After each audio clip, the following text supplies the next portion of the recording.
झालं सुरू सर्वांना नमस्कार, जय भीम. आपण आज दुसऱ्यांदा फेसबुक लाईव्ह करत आहोत. मागच्या काळात आपण किरुमाता बौद्धलेणी आंदोलनासाठी बहुजन संघटक या पेजवर लाईव्ह झालो होतो. ज्या देशामधला तथागत गौतम बुद्धांचा समतेचा विचार टिकावा यासाठी एक मोठा राष्ट्रीय संघर्ष आपण इथे उभा केलेला आहे आणि त्यासाठी आपण फेसबुक लाईव्ह झालो होतो. आणि आता दुसऱ्यांदा जो संघर्ष होतोय तो सुद्धा समतेचाच आहे आणि म्हणून या समतेच्या संघर्षासाठी आपण आज इथे जमलेलो आहोत. याला नाव जरी ओबीसींचं आरक्षण असेल किंवा पर्यायाने त्याला चर्चा म्हणून कोणी मराठा आरक्षणाची चर्चा म्हणत असेल तरीसुद्धा जसा बौद्ध लेण्यांचा जो संघर्ष आहे तो मनुस्मृती विरुद्ध तथागत गौतम बुद्धांनी समतेच्या विचारांचा संघर्ष या देशात उभा करून जे समतेचं सम्राट अशोकाचं शासन इथे आणलं होतं तशाच प्रकारचा संघर्ष डॉक्टर बाबासाहेब आंबेडकरांनी भारतीय संविधानाच्या रूपाने नवीन इथे जन्माला घातला आणि त्या भारतीय संविधानामध्ये असलेले समतेचं तत्त्व या तत्वासाठी आत्ता ओबीसींनी आपला संघर्ष सुरू केलेला आहे. आणि म्हणूनच सर्वात प्रथम ओबीसी आरक्षणासाठी केंद्रीय कायदेमंत्री पदाचा राजीनामा देणारे डॉक्टर बाबासाहेब आंबेडकर यांना मी वंदन करतो. त्याचप्रमाणे ओबीसींची म्हणजे इतर मागासवर्गीयांची चळवळ दक्षिण भारतामध्ये उभे करणारे पेरियार रामस्वामी नायकर यांना सुद्धा मी वंदन करतो.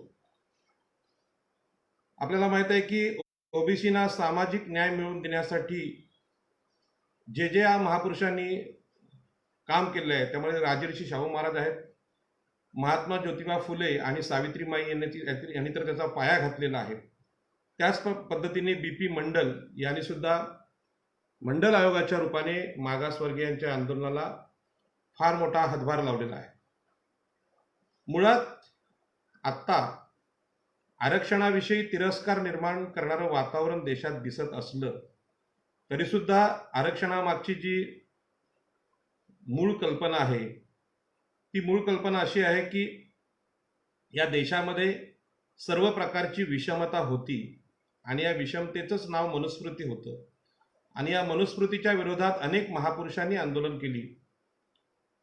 आणि या आंदोलनामध्ये आपल्याला माहीत आहे की राजर्षी शाहू महाराज आणि डॉक्टर बाबासाहेब आंबेडकर यांचं नाव महाराष्ट्राला आणि देशाला अत्यंत सुपरिचित आहे. या देशामध्ये सामाजिक, आर्थिक आणि शासकीय प्रशासकीय नोकऱ्या असतील त्यामध्ये लोकशाही प्रस्थापित व्हावी आणि ही लोकशाही प्रस्थापित करणं म्हणजेच नव्या राष्ट्राची उभारणी करणं अशा प्रकारचा राष्ट्रवाद या महापुरुषांनी मांडला. आणि आपल्याला माहित आहे दुसरीकडे आपल्याच महाराष्ट्रातून हिंदू राष्ट्राचा विचार राष्ट्रीय स्वयंसेवक संघाने मांडला.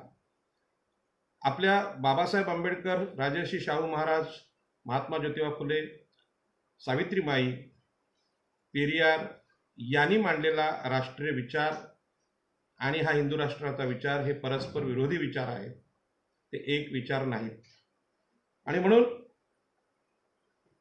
राखीव जागांचं जे तत्व आहे हे लोकशाहीला पुष्ट करणारं पूरक असं आहे, समतेचं तत्व आहे. आणि म्हणून या तत्वाने आरक्षणाचं रक्षण करणं हे आपलं काम आहे. आत्ता जरी चर्चा महाराष्ट्रामध्ये मराठा आरक्षणाची असली तरी ही चर्चा आम्ही का करतो आहोत याचं भान आपल्याला असलं पाहिजे की मराठा बांधवांना आरक्षण मिळालं पाहिजे असं अनेक जण म्हणतात. आणि अनेक जणांनी यापूर्वी असं सांगितलेलं आहे की ओबीसींना धक्का न लावता अशा प्रकारचं आरक्षण देता येतं, अशा प्रकारचे पण अनेक बोलणारे लोक होते, चळवळी होत्या. परंतु वास्तव असं आहे की ओबीसींच्या मनात संभ्रम निर्माण करण्यासाठी ओबीसींना धक्का न लावता आरक्षण देता येतं अशा प्रकारचा प्रचार केला गेला. काही विचारवंतांनी मराठे हे मागासवर्गीय आहेत अशा प्रकारचे पुस्तकं पण लिहिली आणि ते मागासवर्गीय आहेत असे अनेक दाखले दिले.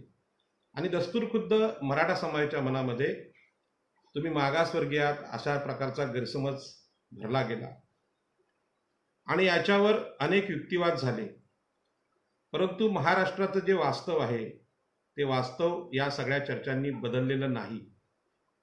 मी मुद्दामून कोकणातला माणूस असल्यामुळे, खास करून समुद्रावरच्या मच्छीमार जाती ज्या आहेत, आगरी, कोळी, कराडी, भंडारी आणि आमच्याकडचे कुणबी आणि बारा बलुतेदार या जातींचं प्रतिनिधित्व करत असल्यामुळे मी खरं म्हणजे ओबीसींच्या मनात या आरक्षणाविषयी जागृती व्हावी हा उद्देश ठेवून बोलत आहे. कारण आत्ता स्थिती अशी आहे देशामध्ये की ओबीसी, SC, ST यांच्या मनामध्ये आरक्षणाविषयी जेवढी जागृती नाही तेवढी जागृती ब्राह्मण आणि मराठा आणि वैश्य या उच्चवर्णीय जातींमध्ये आलेली आहे. म्हणजे ज्या उच्चवर्णीय जातींनी या देशामध्ये मागासवर्गीयांचं 85% मागासवर्गाचं शोषण केलं आणि शोषणामुळे ते अत्यंत दुबळे झाले आणि या दुबळ्या झालेल्या जातींना प्रगत जातींच्या बरोबर आणण्यासाठी आरक्षणाची योजना होती. परंतु आता उच्चवर्णीयच म्हणायला लागले की आम्ही मागासवर्गीय झालो आणि म्हणून मागासवर्गाचं आरक्षण आम्हाला पाहिजे. डॉक्टर बाबासाहेब आंबेडकरांच्या नंतर हा देशामध्ये झालेला फार मोठा बदल आहे. परंतु हा बदलाची जी मानसिकता आहे ती मानसिकता तपासणं फार गरजेचं आहे.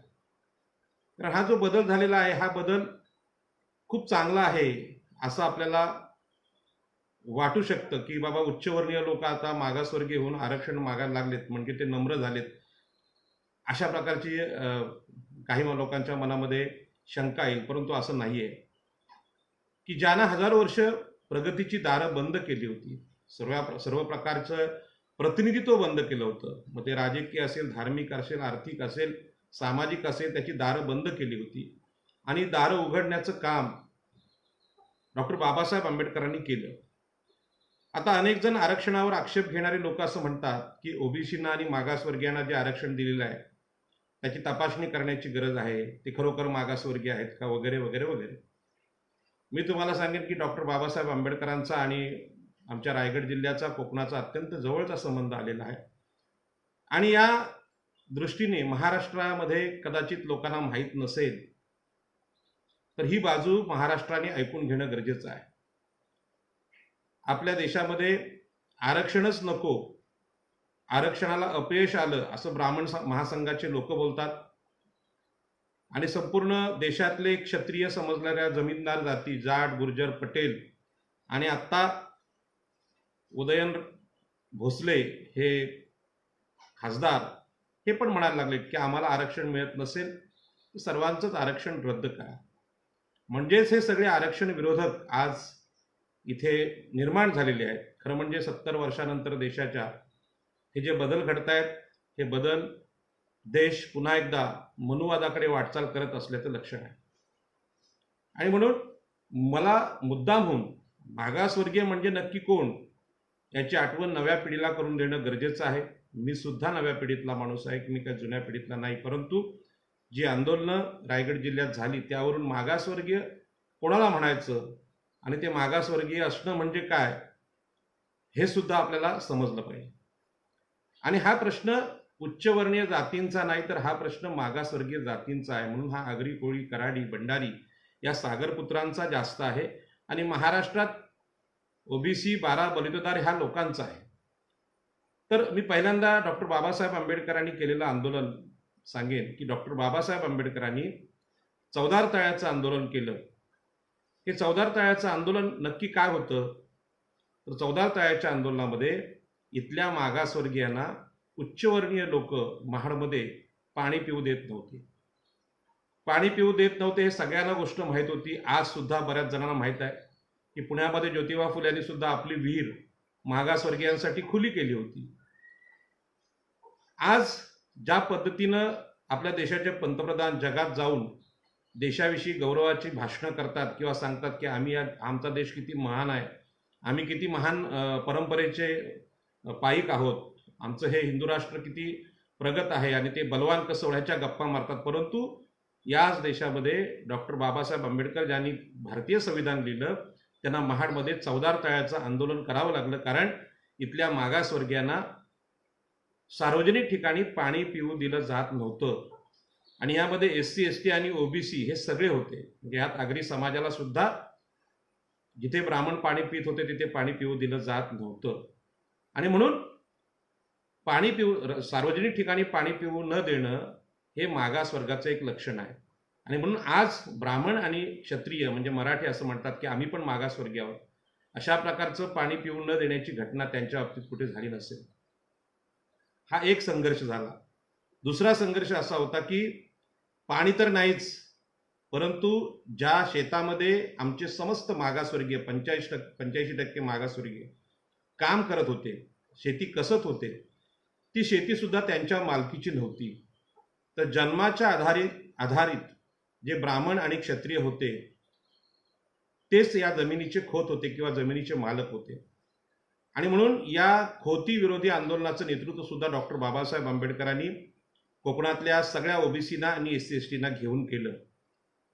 ज्या डॉक्टर बाबासाहेब आंबेडकरांनी ही आंदोलनं केली म्हणजे जमिनीची आणि पाण्याची, त्या आंदोलनातून डॉक्टर बाबासाहेब आंबेडकरांना स्वतःला शिकायला मिळालं आणि जगाला पण पाहायला मिळालं की भारत हा देश अत्यंत विषम आणि शोषण करणाऱ्या राज्यकर्त्यांचा देश आहे. आणि म्हणून आज मराठा समाजाला ह्या गोष्टी पश्चिम महाराष्ट्रातल्या किंवा उर्वरित महाराष्ट्राला पटत नसतील, त्यांना असं वाटतं आम्ही पण मागासवर्गीय आहोत. तर ही जी दुःख आहे ही बाबासाहेबांनी या देशातल्या मागासवर्गीयांची उघड केली. आणि या दुःखामध्ये आमच्या इथले उरणच्या चिरनेर जंगल सत्याग्रहाचं आंदोलन झालं की जंगलाचा अधिकार सुद्धा म्हणजे आपल्याला माहिती आहे, जरी ब्राह्मण आणि उच्चवर्णीय जाती म्हणजे मराठा सरदार असतील, त्यांच्या घरात जेवण जरी तयार होत असेल तर त्याला लागणारा लाकूड पाठा आदिवासी, OBC, SC ST हेच लोक आणून द्यायचे. आणि यांनाच जंगलाचा अधिकार नाकारला गेला. त्यावेळी डॉक्टर बाबासाहेब आंबेडकरांनी चिरनेर जंगल सत्याग्रहाचं आंदोलन केलं. आपल्याला माहित आहे की डॉक्टर बाबासाहेब आंबेडकर हे असे शिक्षक होते की भारतीय समाजाला प्रत्यक्ष, ज्याला वास्तविक शिक्षण असं म्हणतात, ते शिक्षण देण्याचं काम आंदोलनातून करत होते. आणि आपल्याला माहित आहे की डॉक्टर बाबासाहेब आंबेडकरांनी याच देशामध्ये महाडमध्ये, रायगड जिल्ह्यात चौदार तळ्याच्या ठिकाणी किंवा महाडमध्ये मनुस्मृती दहन सुद्धा केलं. या मनुस्मृतीनं स्त्रिया, शूद्रातिशूद्र यांना सर्व प्रकारचे मानवी अधिकार नाकारले होते.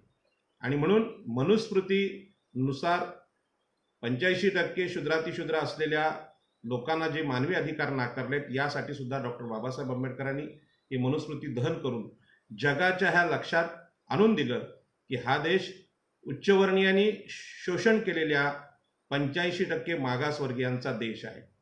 आणि म्हणून हे सांगायचे कारण असं आहे की शोषणावर आधारलेल्या या देशाला संविधानाच्या रूपाने एक चांगला समाज, एक चांगलं राष्ट्र म्हणून घडवायचं असेल तर मागे राहिलेल्या लोकांना आरक्षण देऊन प्रगत लोकांच्या बरोबर आणलं पाहिजे.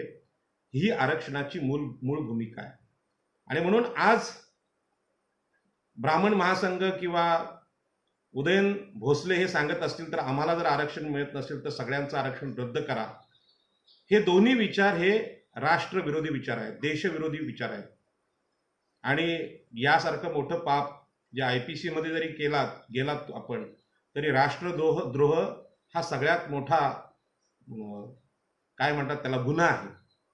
आणि अशा प्रकारचा राष्ट्रद्रोह खुलेआम होतोय. आणि ही गोष्ट मागासवर्गीयांना समजत नाहीये. म्हणजे मागासवर्गीयांना दिलेले आरक्षण हे सवलत नाही.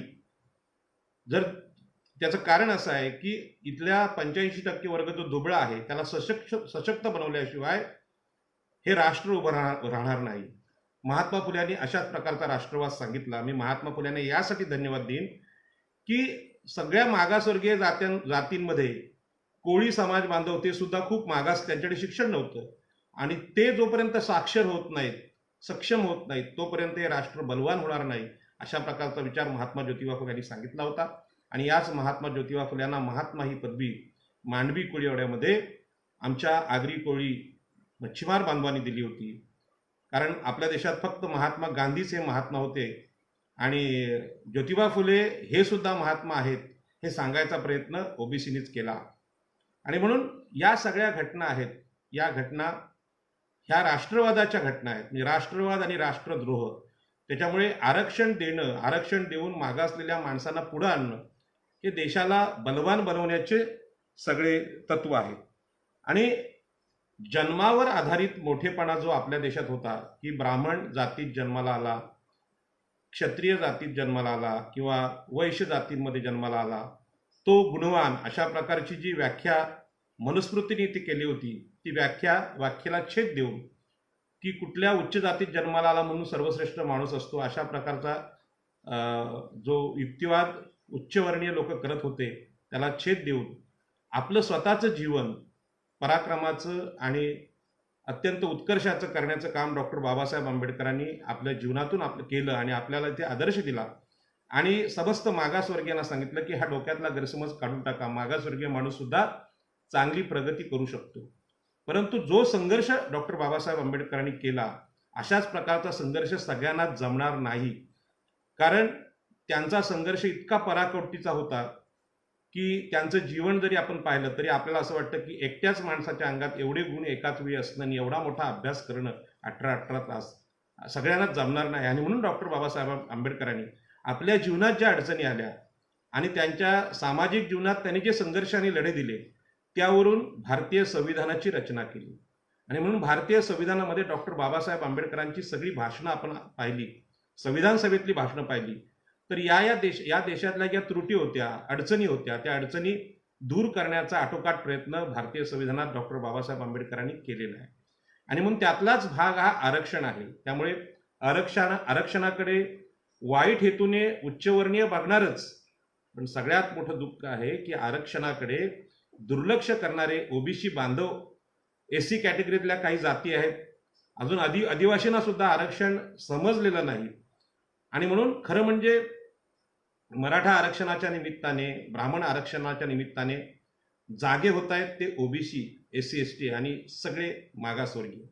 आणि म्हणून हा जो लढा आहे हा खरं म्हणजे राष्ट्र निर्माणाचा लढा आहे. आणि हे सांगायची जबाबदारी आज ओबीसी बांधवांवर आलेली आहे. कारण ओबीसी मध्येच आम्हाला मराठा आरक्षण द्या अशा प्रकारची मागणी जी सुरुवातीला नव्हती ती आता येऊ लागलेली आहे. सुरुवातीच्या काळामध्ये ओबीसीमध्ये मराठ्यांचं आरक्षण असावं असं कोणी बोलत नव्हतं की ओबीसींच्या आरक्षणाला धक्का न लावता आम्ही आरक्षण देऊ. आणि यामध्ये काही आंबेडकरी चळवळीतले लोक, बामसेव वगैरे संघटना होत्या आणि ते सांगायच्या की ओबीसीना आम्ही अजिबात धक्का लावणार नाही आणि आरक्षण देऊ आणि मराठे मागासवर्गीय आहेत, अशा प्रकारची त्यांची वक्तव्य असायची.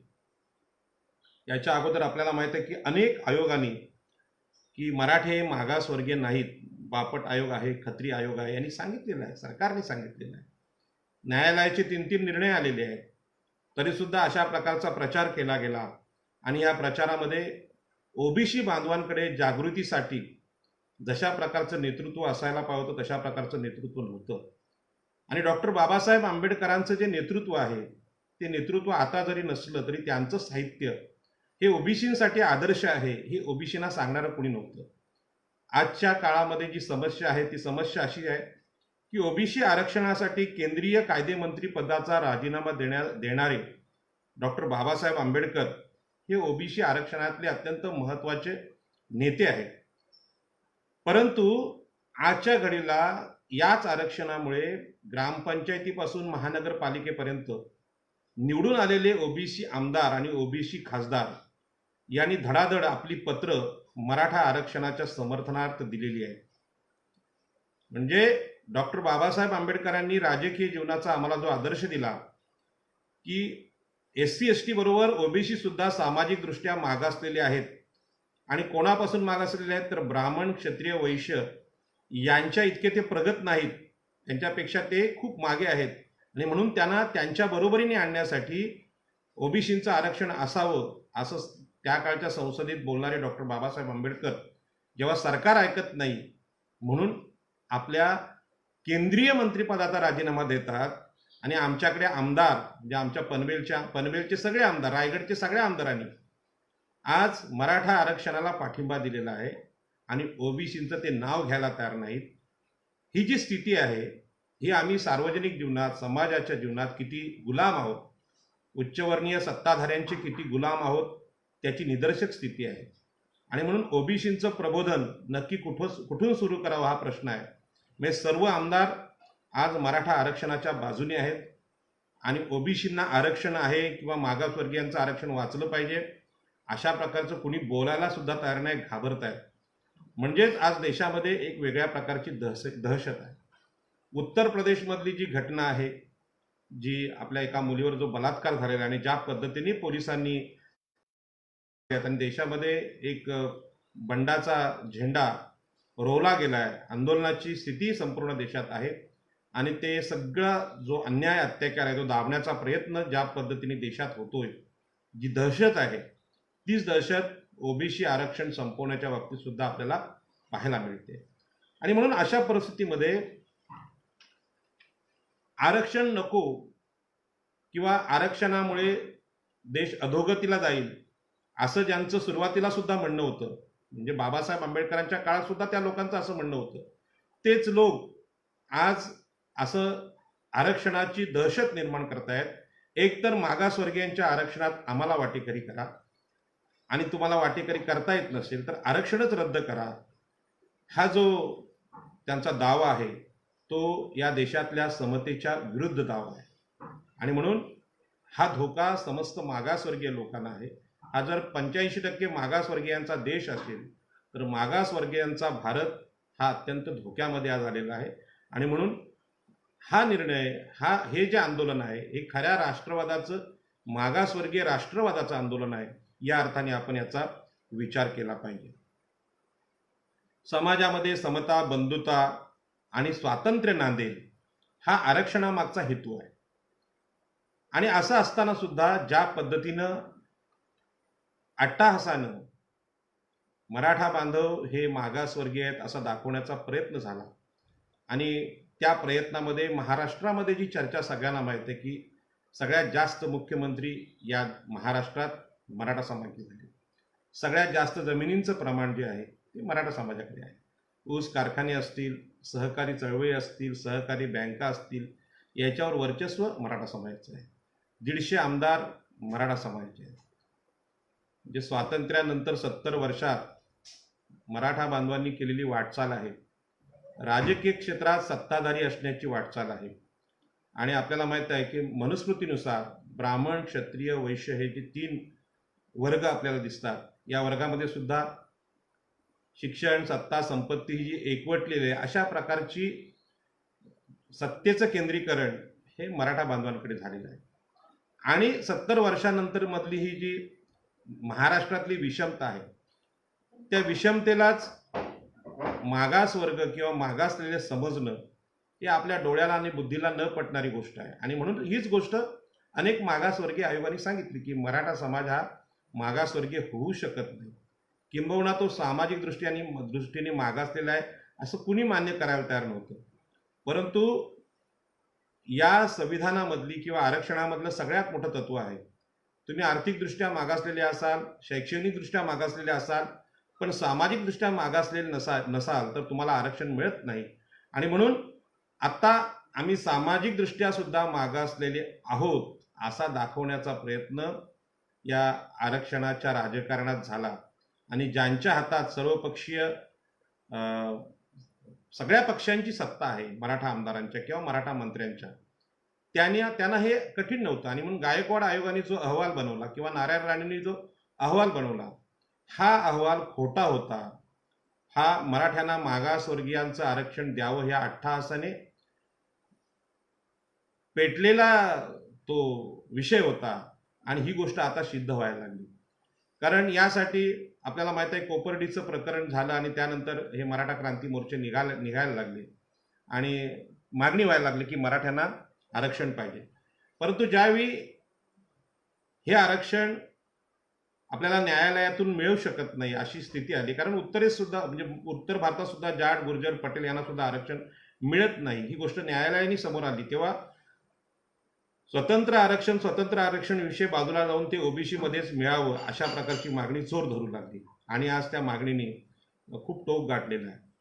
आणि या मागणीमध्ये अनेक आत्महत्या झालेल्या आहेत असं सुद्धा दाखवण्यात आलं. आरक्षणासाठी आत्महत्या होणं ही गोष्ट अत्यंत वाईट आहे. म्हणजे आपल्याला कुणी संधी नाकारत असेल तर त्यासाठी आपला जीव स्वतःहून घालवणं हे खरोखर वाईट आहे. ती म्हणजे अत्यंत खेदजनक गोष्ट आहे. आणि या सगळ्या युक्तिवादामध्ये आरक्षण आलेलं असताना आजची जी घटना घडली, आज सकाळी लोकमत वृत्तपत्रात बातमी आली की मधल्या काळामध्ये मराठा आरक्षणासाठी आत्महत्या विवेक रहाडे या तरुणांनी केलेली आहे आणि त्यांनी मरताना अशी चिठ्ठी लिहिली की बाबा आम्ही मराठा आरक्षणासाठी आत्महत्या करत आहोत आणि ही चिठ्ठी खोटी आहे असं हस्ताक्षर तज्ज्ञ आणि पोलीस अधीक्षक बीड यांनी सांगितलं. म्हणजे ही ती बातमी आहे. आता या एका बातमीमुळे महाराष्ट्राला असं लक्षात आलं की ही बीडमधली बातमी आहे, ही बातमी सगळीकडे दाखवली गेली, टीव्हीवर दाखवली गेली, सगळीकडे चर्चा झाली. अनेक मराठा नेत्यांनी त्याचा उच्चार केला की आता काय करायचं, आमच्या तरुणांची अशी अवस्था आहे आणि म्हणून आम्हाला आरक्षण भेटलं पाहिजे, असा एक सामाजिक दबाव निर्माण केला गेला. मी ह्या बातमीवरून तुम्हाला एक पुराणातलं उदाहरण सांगतो की रामायणामध्ये ब्राह्मणांचं आरक्षण कायम राहावं यासाठी ब्राह्मणांनी अशाच प्रकारचा बनाव रचला होता. शंभूक नावाचा ओबीसी, त्यावेळी ज्याला आज आपण PhD म्हणतो किंवा विद्यार्जन म्हणतो किंवा अध्ययन म्हणतो, असं करत जंगलात बसलेला असताना, तपाला बसलेला असताना ब्राह्मणांच्या लक्षात आलं की ओबीसी सुद्धा आता अभ्यासाला लागलेत, ते अभ्यास करून पुढे जाऊ शकतात. आणि हे जेव्हा ब्राह्मणांच्या लक्षात आलं तेव्हा क्षत्रिय राजा राम यांच्याकडे ते जातात आणि सांगतात की महाराज, आपल्या राज्यामध्ये शूद्रांनी आता अध्यापनाला सुरुवात केलेली आहे आणि ही गोष्ट सामाजिक स्वास्थ्यासाठी वाईट आहे आणि म्हणून त्यांनी असं म्हटलं की त्यांच्या तपाला बसण्यामुळे आमचा एक ब्राह्मण मुलाचा मृत्यू झालेला आहे आणि म्हणून त्याला तुम्ही शिक्षा करा. आणि आपल्याला माहित आहे ब्राह्मणांचं एक क्षत्रिय नेहमी ऐकतात, जसं आज महाराष्ट्रात आहे. त्याप्रमाणे त्या शंभुकाचा वध श्रीरामाने केला, म्हणजेच ओबीसींचं आरक्षण त्यावेळी थांबवलं. वाल्मिकी रामायणातली गोष्ट आहे. आणि अशाच प्रकारची गोष्ट ही घडलेली आहे की बीडमधले विवेक रहाडे यांनी कुठल्या कारणाने आत्महत्या केली असेल, परंतु त्याला कारण दिलं गेलं की मराठा आरक्षण असतं तर मला अशी आत्महत्या करायला लागली नसती.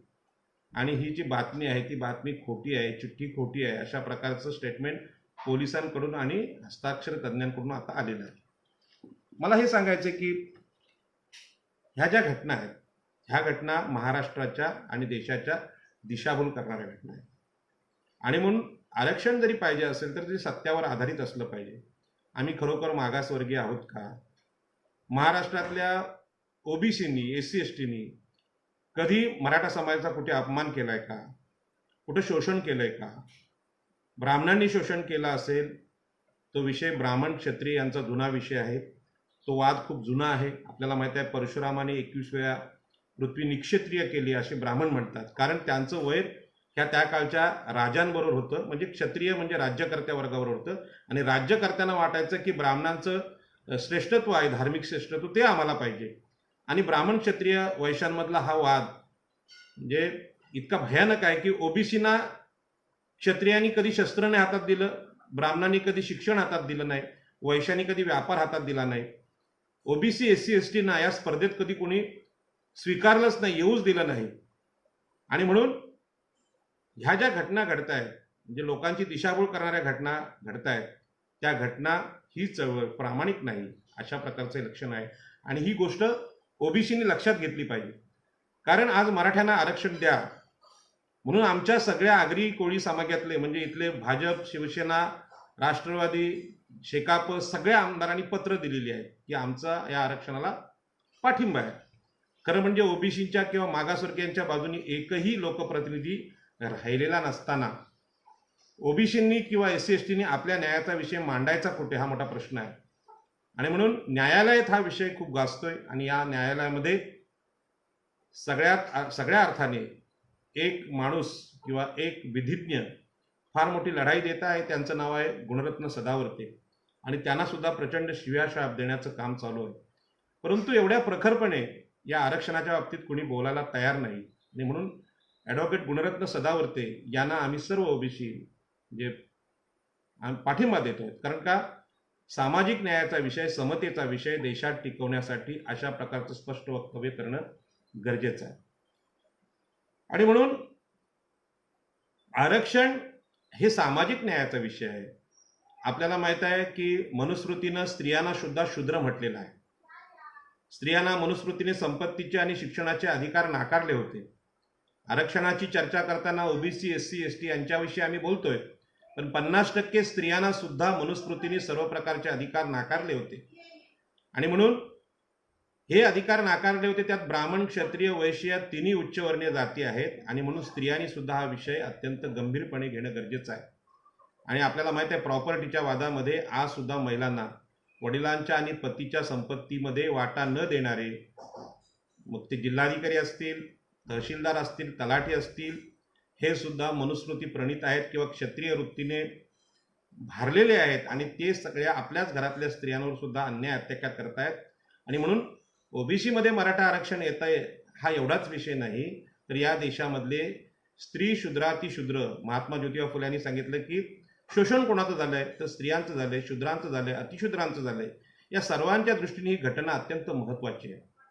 कारण जर मराठा समाजाला खरोखर ओबीसी मध्ये आरक्षण सुरू झालंच तर मागासवर्गीय शब्दाचा अर्थ बदलेल. कारण जर ज्यांचे मुख्यमंत्री महाराष्ट्रामध्ये, ज्यांचे सगळ्यात जास्त मुख्यमंत्री, ज्यांचे सगळ्यात जास्त आमदार आहेत, ज्यांच्याकडे सगळ्यात जास्त जमिनी आहेत, आणि या जमिनींचा मुद्दा आता खूप गाजतोय. उदयन भोसले या खासदारांकडे 35,000 एकर जमीन आहे. आणि या देशातल्या मंदिरांकडे एवढी जमीन आहे, लाखो एकर जमीन या मंदिरांकडे, मंदिरातल्या ट्रस्टी ब्राह्मणांकडे आहे. म्हणजे महाराष्ट्रातले मराठी, क्षत्रिय आणि ब्राह्मण यांच्याकडे एवढी जमीन आणि एवढी संपत्ती आहे. आणि ही संपत्ती धर्माने दिलेल्या अधिकारामुळे निर्माण झालेली आहे. आणि ही संपत्ती एवढी मोठी असेल तर हे उच्चवर्णीय लोक या देशामध्ये समता आणण्यामध्ये अडथळा असलेले लोक आहेत. आणि म्हणून समताच आणायची असेल तर किंवा नोकऱ्या आणि शिक्षण याच्यामध्ये आरक्षण देऊन चालणार नाही. तर मागासवर्गीयांच्या वाट्याच्या 85% लोकांच्या वाट्यांच्या ज्या जमिनी आहेत त्यांचं सुद्धा वाटप झालं पाहिजे, अशी या आरक्षणामध्ये आमची प्रमुख मागणी आहे. त्याच्यामुळे देशातले सगळे निकृष्ट धंदे, उद्योग, काम हे सगळं मागासवर्गीयांच्या वाट्याला आलेलं आहे. आपल्याला माहिती आहे सफाई कामगारांमध्ये आपल्याला ब्राह्मण पाहायला मिळत नाही, मराठा दुर्मिळ आहे. सगळे मागासवर्गीय लोक सफाई कामगारामध्ये गटारं साफ करण्याचं काम करत आहेत. आज जी घटना घडलेली आहे, वाल्मिकी समाजाच्या मुलीवर बलात्कार झालेला आहे. आणि कंगनाच्या बाबतीत नुसता विषय चर्चेचा आल्यानंतर त्या क्षत्रिय मुलीला आपल्याकडे Z+ सुरक्षा देण्याचं काम सरकारने केलं. जे सरकारचं धोरण हे मागासवर्गीय महिलांच्या पण विरोधात आहे आणि मागासवर्गीय समाजाच्या पण विरोधात आहे. आणि म्हणून आजही मनुस्मृतीचंच राज्य इथे आहे. आणि म्हणून अनेक लोक आरक्षणाची चिकित्सा करायला सांगतात. त्यांना माझं म्हणणं आहे की उत्तर प्रदेश, उत्तर भारत यामध्ये घडणाऱ्या घटना, बलात्काराच्या घटना यांचा अभ्यास या आरक्षण विरोधकांनी करावा आणि मग ठरवावं मागासवर्गीय कोण आहे. आणि म्हणून परवाची जी आत्महत्या होती, ही आत्महत्यामध्ये आरक्षणामुळे ही आत्महत्या घडली असं दाखवण्याचा जो प्रयत्न झाला आणि तो प्रयत्न कसा खोटा होता हे समोर आल्यानंतर उच्चवर्णीय जाती मागासवर्गीयांना कसं फसवतात आणि राज्याची सत्ता, देशाची सत्ता आपल्या हातात असल्यामुळे, मीडिया आपल्या हातात असल्यामुळे ते कशा प्रकारची बनवाबनवी करतात हाच विषय चर्चेला आलेला आहे. आणि त्याच्यामुळे आपण हा विषय फार गंभीरपणे घेणं गरजेचं आहे. या आरक्षणाच्या चर्चेमध्ये आपले एक खासदार अमोल कोल्हे, जे छत्रपती शिवाजी महाराजांची भूमिका करतात, त्यांनी असं सांगितलं की ओबीसींनी हृदय मोठं करावं. छत्रपतींची भूमिका केल्यामुळे त्यांना एक वलय प्राप्त झालेलं आहे आणि त्यांनी सांगितलं की ओबीसींचं हृदय मोठं करा. मी या अमोल कोल्हेंना सांगतो की छत्रपती शिवाजी महाराजांच्या स्वराज्यात कोकणातल्या आगरी, कोळी, कराडी बांधवांनी सगळ्यात मोठा संघर्ष केलेला आहे. आणि म्हणून छत्रपती शिवाजी महाराजांची राजधानी तुमच्या मतदारसंघात नाही, पुण्यामध्ये नाही, ती रायगड जिल्ह्यात आहे. आणि या राजधानीतल्या आगरी, कोळी, कराडी, भंडारी लोकांनी देशासाठी आपल्या सगळ्या जमिनी दिल्या. मासेमारी समुद्रावरची संपवली, त्याची सरकारनेच संपवलेली आहे. MIDCचं पाणी सोडून त्यांची मासेमारी संपवली. आणि आज मुंबईतले कोळी बांधव, आगरी बांधव, कराडी बांधव हे आपल्या गावठाणांचा, घरांचा संघर्ष करतायत. आम्ही या देशासाठी सर्वस्व दिलेलं आहे. मुंबईतल्या कोळीवाड्यांना नोटीस लागलेले आहेत की तुमचे कोळीवाडे हे गलिच्छ आहेत, SRA पद्धतीने, म्हणजे त्याला SRA पद्धतीने त्याला डेव्हलप करायचा सरकारचा विचार आहे, म्हणजे थोडक्यात विकायचे आहेत बिल्डरांना. अमोल कोल्हे साहेब, कधी तुम्ही हा विषय घ्याल का? आमच्या गावठाणांचा विषय घ्याल? अहो, हृदय आणि घर मोठ्या करण्यासाठी काय माणूस तर शिल्लक राहायला पाहिजे. त्याचा व्यवसाय, नोकऱ्या सगळ्या संपलेला आहे. आणि म्हणून छत्रपती शिवाजी महाराजांची भूमिका करून त्यांच्या त्यांच्या चरित्राचा पात्र लोकांसमोर उभं करून एवढ्या दिवस मालिका चालवून छत्रपती शिवाजी महाराजांचा विचार तुम्हाला कळला नसेल तर तुम्ही ढोंगी किती आहात. छत्रपती शिवाजी महाराजांनी रयतेचं स्वराज्य केलं. रयतेच्या भाजीच्या देठालाही हात लावणार नाही असे छत्रपती शिवाजी महाराजांचे विचार. नवी मुंबई विमानतळासाठी आमची 10 गाव उठवले, त्यांना न्याय मिळत नाहीत. 1500 घरा 1200 लोकांना, ओबीसीना घरं नाहीत, SC-ST ला न्याय नाही, मच्छीमारांना 1 रुपया नाही. आणि तेच अमोल कोल्हे मराठ्यांना आरक्षण ओबीसी मध्ये मिळावं म्हणून ओबीसीने हृदय मोठं करण्याच्या गोष्टी करतात. तुमच्या ज्या मालिका बघितल्या त्या सगळ्या खोट्या ठरल्या. आम्ही अमोल कोल्हेंनाही शोभलं नाही. आणि म्हणून अमोल कोल्हेंच्या वक्तव्यांचा कोकणातला आरमारी समाजाचा प्रमुख एक मावळा म्हणून मी निषेध करतो की अशा प्रकारची समज आपल्याला द्यायची असेल तर क्षत्रियांच्या वर बसलेल्या ब्राह्मणांना द्या, फडणवीसांना द्या, नरेंद्र मोदींना द्या. त्यांनी हृदय मोठं करावं. आणि मागासवर्गीयांचं जे खरं म्हणजे आम्ही देशाच्या 60% लोकसंख्येत ओबीसी आहोत. आमचं आरक्षण 27%च आहे. लोकसंख्येच्या प्रमाणात आम्हाला आरक्षण दिलं तर आम्हाला अजून खूप मोठं आरक्षण बाकी आहे. त्याच्याविषयी लोकसभेत न बोलता ओबीसींच्या भरत्या होत नाहीत, ओबीसीसाठी शिक्षणाचा फंड नाही आहे, ओबीसीना आरक्षणात प्रमोशन नाही आहे, असे अनेक प्रश्न असताना गांजलेल्या ओबीसींमध्ये अशा बलवान मराठ्यांना सोडणं, सरदारांना सोडणं, जमीनदारांना सोडणं, सरंजामदारांना सोडणं हे छत्रपती शिवाजी महाराजांचं स्वराज्य नव्हतं. आपण केला तो अभिनय होता हे आमच्या लक्षात आलंय, परंतु किमान लोकसभेत पण अभिनय करू नका. खरा खासदार आम्हाला लोकसभेत तुमच्यामध्ये पाहायचा आहे. आणि म्हणून या गोष्टी सांगणं गरजेचं आहे. मराठा समाजाला मागासवर्गीय ठरवण्यासाठी प्रत्येक आमदार आपलं पत्र देतोय. मराठे मागासवर्गीय आहेत म्हणून त्यांच्या आरक्षणाला आमचा पाठिंबा आहे. आमच्या इथल्या सगळ्या, मी त्या आमदारांची नावं घेत नाही, आगरी समाजाच्या सगळ्या आमदारांनी अशा प्रकारचा पाठिंबा दिलेला आहे. परंतु एक गोष्ट लक्षात घ्या की मराठा क्रांती मोर्चे निघाले त्यावेळी ॲट्रॉसिटी कायद्याला सुद्धा विरोध करण्यात आला. पण अशा प्रकारचा विरोध कुठल्याही ओबीसी जातींनी केला नाही, मराठा जातींनी मात्र केला. आणि आपल्याला माहित आहे की ॲट्रॉसिटी कायदा हा तेव्हाच लागतो. ॲट्रॉसिटी ॲक्च्युली हा सुरक्षाविषयक कायदा आहे. म्हणजे SC-ST आदिवासी आणि SC-ST समाजातले जे लोक आहेत त्यांची संपत्ती, त्यांची इब्रत, त्यांची प्रतिष्ठा याला जेव्हा कुठला सवर्ण माणूस हात घालेल तेव्हा त्यांच्यापासून सुरक्षा मिळण्यासाठी हा कायदा केला गेला होता. या कायद्याला विरोध मराठा क्रांती मोर्चाने केला. याचा दुसरा अर्थ असा होतो की आम्ही मागासवर्गीय नाही, आम्ही सवर्ण आहोत, हे स्पष्ट होतं. असे कित्येक उदाहरण आहेत, ती न्यायालयाच्या समोर आलेले नाहीत, पण हे सत्य आहे. आणि म्हणून मराठा बांधवांना पण मी सांगेन की आपण हा अट्टा सोडून द्यावा की आम्ही मागासवर्गीय आहोत म्हणून मागासवर्गीयांचं आरक्षण घेण्यापेक्षा आपल्याकडे महाराष्ट्राचं राज्य आहे, महसूल मंत्री आपले आहेत, सगळे मुख्यमंत्री आपले झाले, अख्खं मंत्रिमंडळ आपलं आहे, सगळे आमदार आपले आहेत. किंबहुना मराठा आमदार तर तुमचेच आहेत, पण ओबीसी आणि SC-ST आमदार पण तुमचेच आहेत. SC-ST OBC मागासवर्गीय खासदार पण तुमचे आहेत. तुम्ही जिथे म्हणाल तिथे ते सह्या करायला तयार असतात. मग तुम्हाला तुमची प्रगती थांबवली कोणी? तुमची प्रगती मागासवर्गीयांनी थांबवलेली नाही. तुमची प्रगती ही आपणच थांबवलेली. आपल्याकडे सगळी एवढ्या प्रकारची शक्ती असताना तुम्ही मागासवर्गीयांच्या प्रगतीचं शेवटचे जे हत्यार आहे ते म्हणजे आरक्षण. कारण तुमच्यासारख्या जमिनी नाहीत म्हणजे पाणी असण्याचा प्रश्न नाही, जमिनी नाहीत त्यामुळे उद्योग असण्याचा पण प्रश्न येत नाही, जमिनी नाहीत त्यामुळे शिक्षण असण्याचा प्रश्न येत नाही. आणि एवढे सगळे मागास असल्याची आमची लक्षणं आहेत. पावलोपावली अपमान होतो. ओबीसींचा, मागासवर्गीयांचा मुख्यमंत्री ते होऊ शकत नाही, महाराष्ट्रात होऊ शकत नाही, महसूल मंत्री होऊ शकत नाही, शिक्षण मंत्री होऊ शकत नाही, गृहमंत्री होऊ शकत नाही, आणि एखादा PSI पण होऊ शकत नाही, अशी स्थिती आहे. मग अशा परिस्थितीमध्ये मागासवर्गीयांना एकमेव मार्ग होता तो आरक्षणाचा. तो मार्ग जर आपण मागितला तर मग खरोखर म्हणजे एवढे अन्याय अत्याचार येऊन कोकणातली मासेमारी, कोकणातली भात शेती, कोकणातल्या बागायती संपल्या तरी त्यांनी आत्महत्या केलेली नाही. कोकणातल्या माणसांनी, कोकणातल्या ओबीसीनी, मागासवर्गीयांनी कधी आत्महत्या केलेली नाही.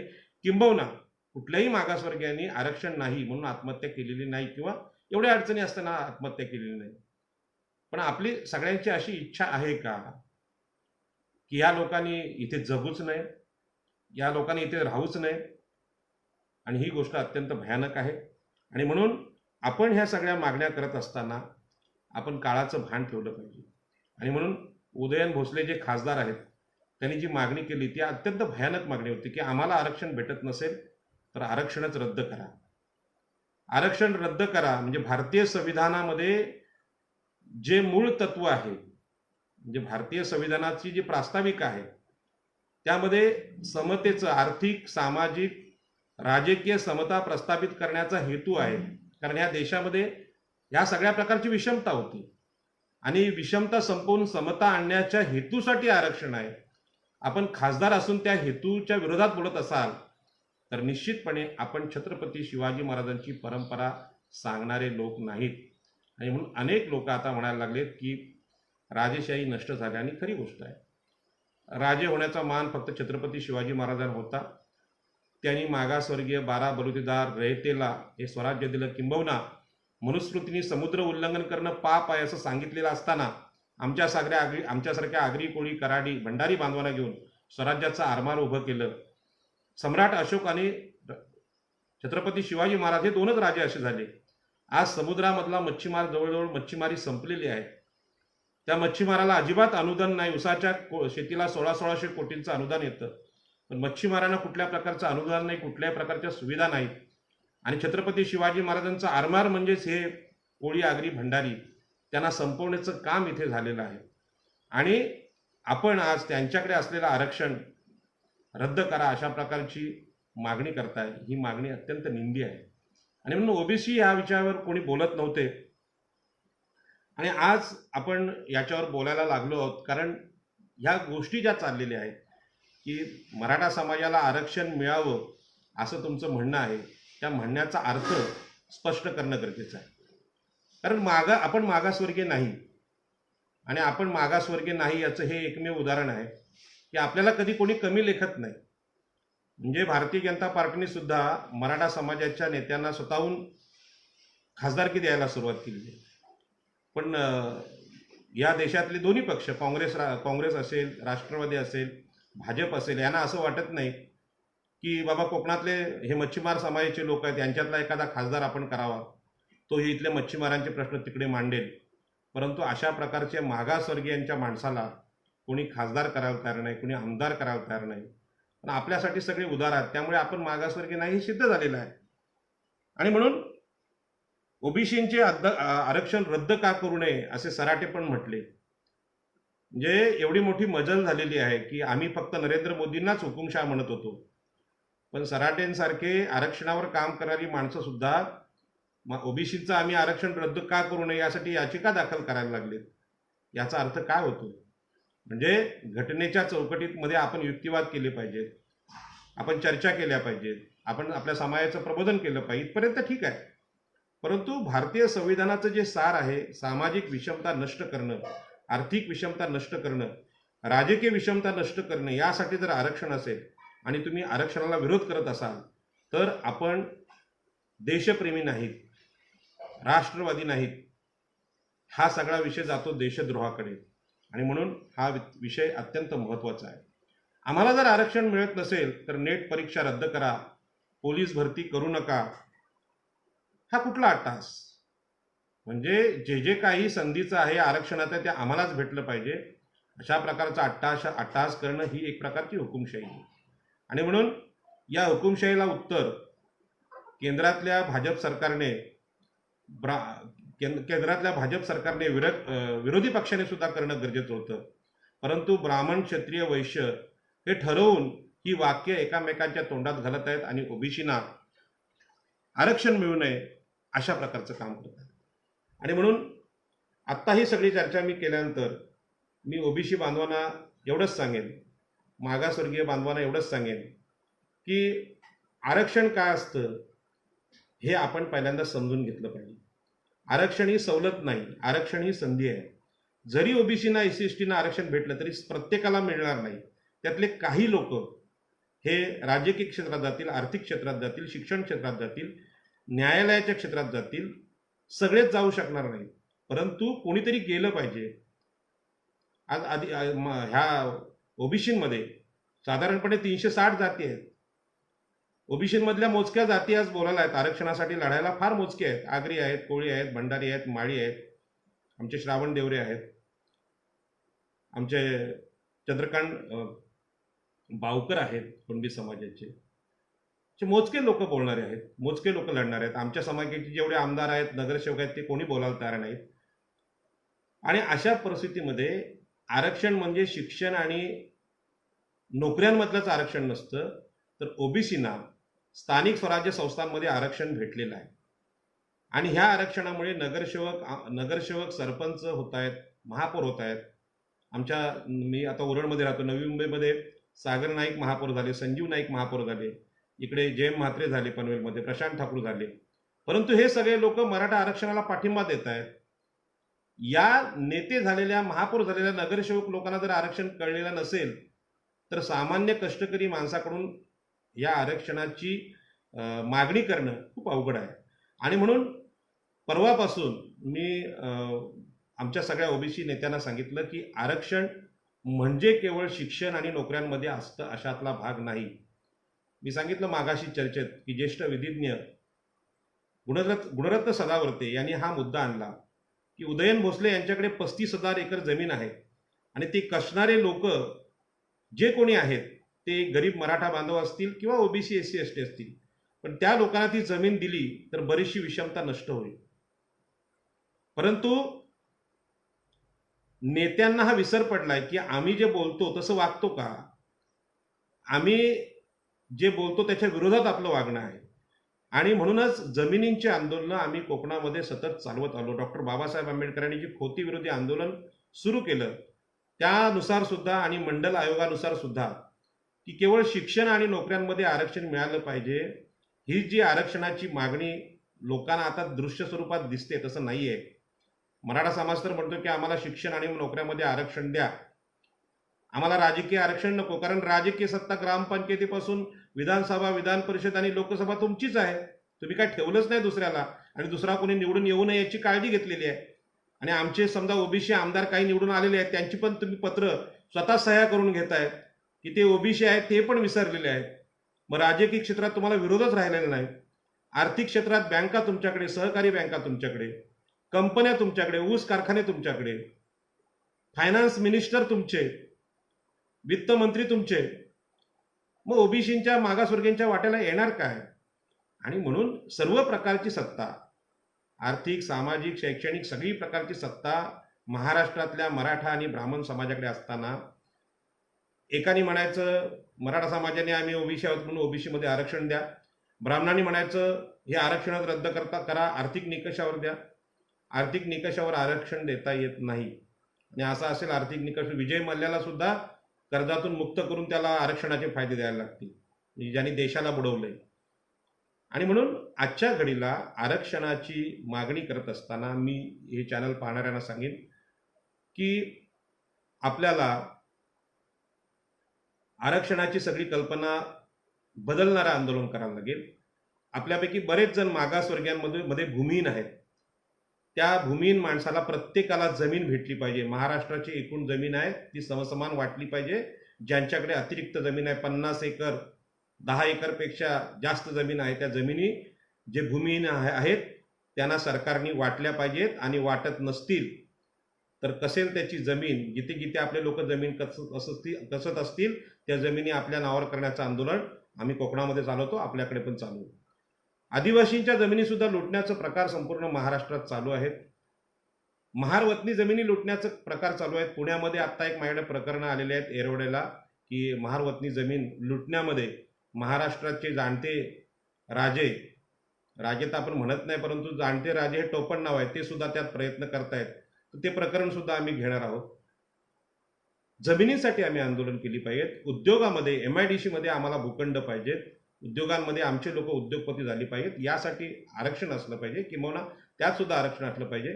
मोठमोठे रस्ते, मोठमोठे पूल चालू आहेत, विकास कामं चालू आहेत, त्यामध्ये ओबीसी एससी एसटींना कामं मिळाली पाहिजेत, त्यामध्ये आरक्षण असलं पाहिजे. पंतप्रधान नरेंद्र मोदींनी तर देश विकायलाच काढलेला आहे, म्हणजे सगळ्या मोठमोठ्या कंपन्या त्यांनी उद्योगपतींना विकायला काढलेल्या आहेत, आणि त्यामुळे तिथल्या नोकऱ्या पण संपणार आहेत. आणि हे जर थांबवायचं असेल तर आपल्याला देश टिकवला पाहिजे. आणि म्हणून आरक्षणामध्ये बोलायची वेळ का आली, कारण आरक्षण हा सामाजिक न्याय आहे. आणि म्हणून मराठा बांधवांना माझं म्हणणं आहे की आपण ओबीसींचं आरक्षण घेणं हा काय योग्य मार्ग नव्हे. जगण्याचे अनेक मार्ग आहेत, उद्योग आहेत, व्यापार आहेत, कला आहे, शिक्षण आहे, राजकारण आहे, यामध्ये आपण सगळ्या ठिकाणी पुढे आहोत. मागासवर्गीय माणसाकडे दुसरं काहीही नाही. आणि म्हणून त्यांना आरक्षणाचा मार्ग, एक संधी बाबासाहेब आंबेडकरांनी दिली, त्यामध्ये शिकलेले लोकच आरक्षण घेऊ शकतात. आपल्याला माहिती आहे 360 ओबीसींच्या जाती आहेत, त्यामध्ये अनेक जातींकडे जे भटके आहेत त्यांच्याकडे अजून शिक्षण पोचलेलं नाही, शाळा पोचले, त्याचं स्वतःचं घर नाही. आमचे कोळीवाडी आहेत मुंबईतले, तिथे कॉलेज नाही, शाळा नाहीत, काहीच नाही आहे. समुद्रावर जावं लागतं लोकांना 15-15 दिवस, ते शिक्षण काय घेणार. आणि म्हणून ह्या सगळ्या ज्या समस्या आहेत, या समस्या पाहिल्या तर मागासवर्गीयांची समस्या ही देशातली फार मोठी समस्या आहे. मागासवर्गीय नावाची, जातीभेद नावाची समस्याच नाही, अशा प्रकारचं वातावरण मीडिया तयार करतोय, हे वातावरण खोटं आहे. आणि म्हणून उत्तर प्रदेशमधली जी घटना आहे, वाल्मिकी समाजाच्या मुलीच्या बलात्काराची घटना आहे, ही सत्य घटना दडपण्याचा प्रकार आज चालू आहे. आणि असत्य घटना समोर आणण्यामध्ये मीडिया ज्या पद्धतीने पुढाकार घेतो, ही घटना असत्य असून सुद्धा सत्य दाखवण्याचा प्रकार महाराष्ट्रात झाला. आणि दुसरीकडे मागासवर्गीयांचे सत्य अत्याचार, घडलेले अत्याचार हे दाबण्याचा जो प्रकार होतोय, ते प्रकार फार भयंकर आहेत. म्हणून अशा परिस्थितीमध्ये ओबीसींनी आता जागलं पाहिजे. सुरुवातीला ओबीसी मधल्या अनेक लोकांना मी सुद्धा समजावून सांगायचो की आपण मागासवर्गीय आहोत म्हणून हे आरक्षण घेतलं पाहिजे. तर अनेक लोकांच्या मनात असं वाटायचं की या देशामधलं वातावरण होतं, ब्राह्मण, क्षत्रिय, वैश्य हे उच्चवर्णीय आहेत, त्यांच्यासारखं दाखवणं म्हणजे आम्ही प्रतिष्ठित आहोत असं वाटायचं. म्हणजे ब्राह्मण असणं, ब्राह्मणासारखं दिसणं, क्षत्रियांसारखं शूर असणं, वैश्यांसारखं व्यापारी असणं, असं मोह पाडणारे संगीत, साहित्य या देशात किंवा महाराष्ट्रात दाखवलं जायचं. परंतु हे सिद्ध झालं इतिहासामध्ये.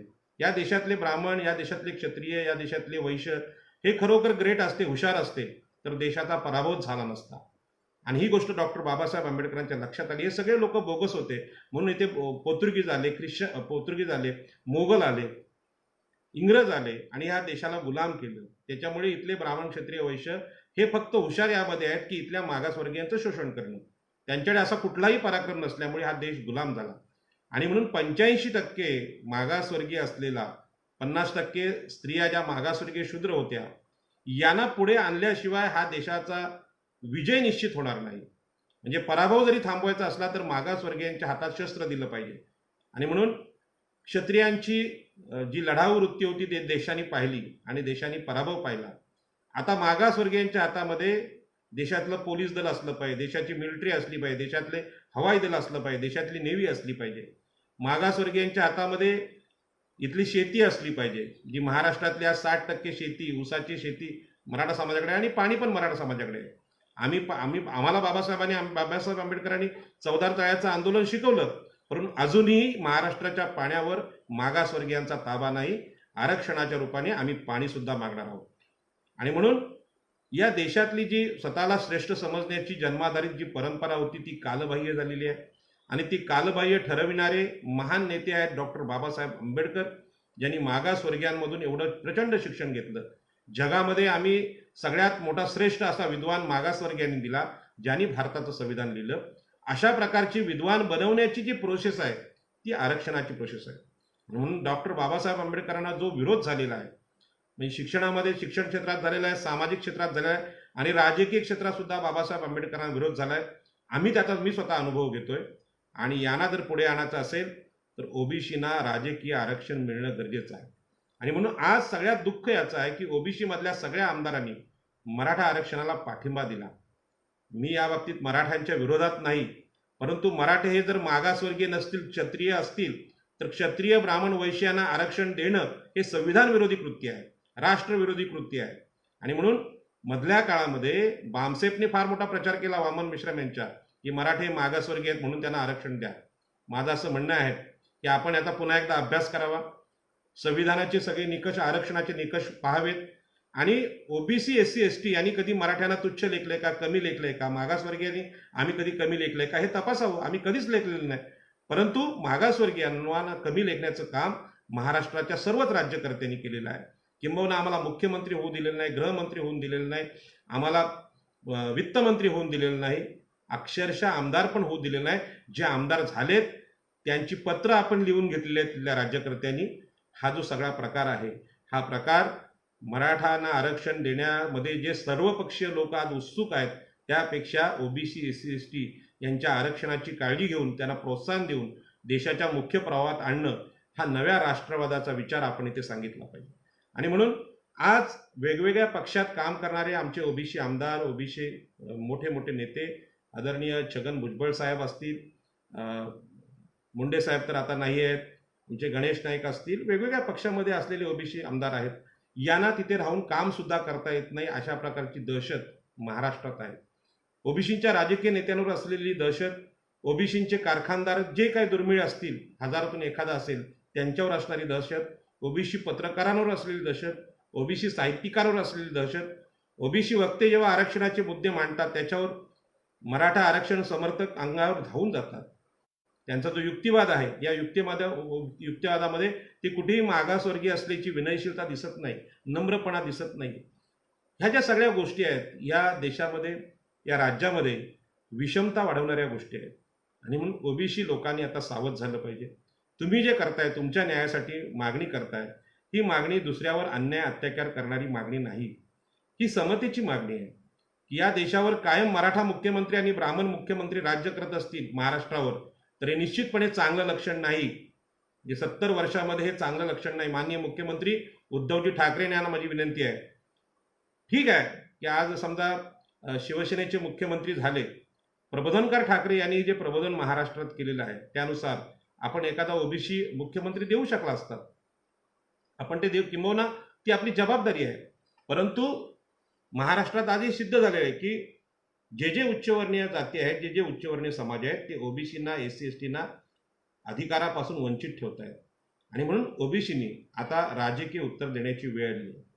जे लोक निवडून आलेले आहेत, ती निवडून आलेले लोक ओबीसींची बाजू घेत नसतील तर मला असं वाटतं की काँग्रेस, राष्ट्रवादी, शिवसेना, भाजप हे सर्व पक्ष आज मराठा आरक्षणाच्या समर्थनात उतरलेत. याचाच अर्थ ते ओबीसी आणि एससी, एसटी यांच्या विरोधात पण उतरलेले आहेत. कारण ते असं कधीही म्हणत नाही की ओबीसींचं यामध्ये काय म्हणणं आहे.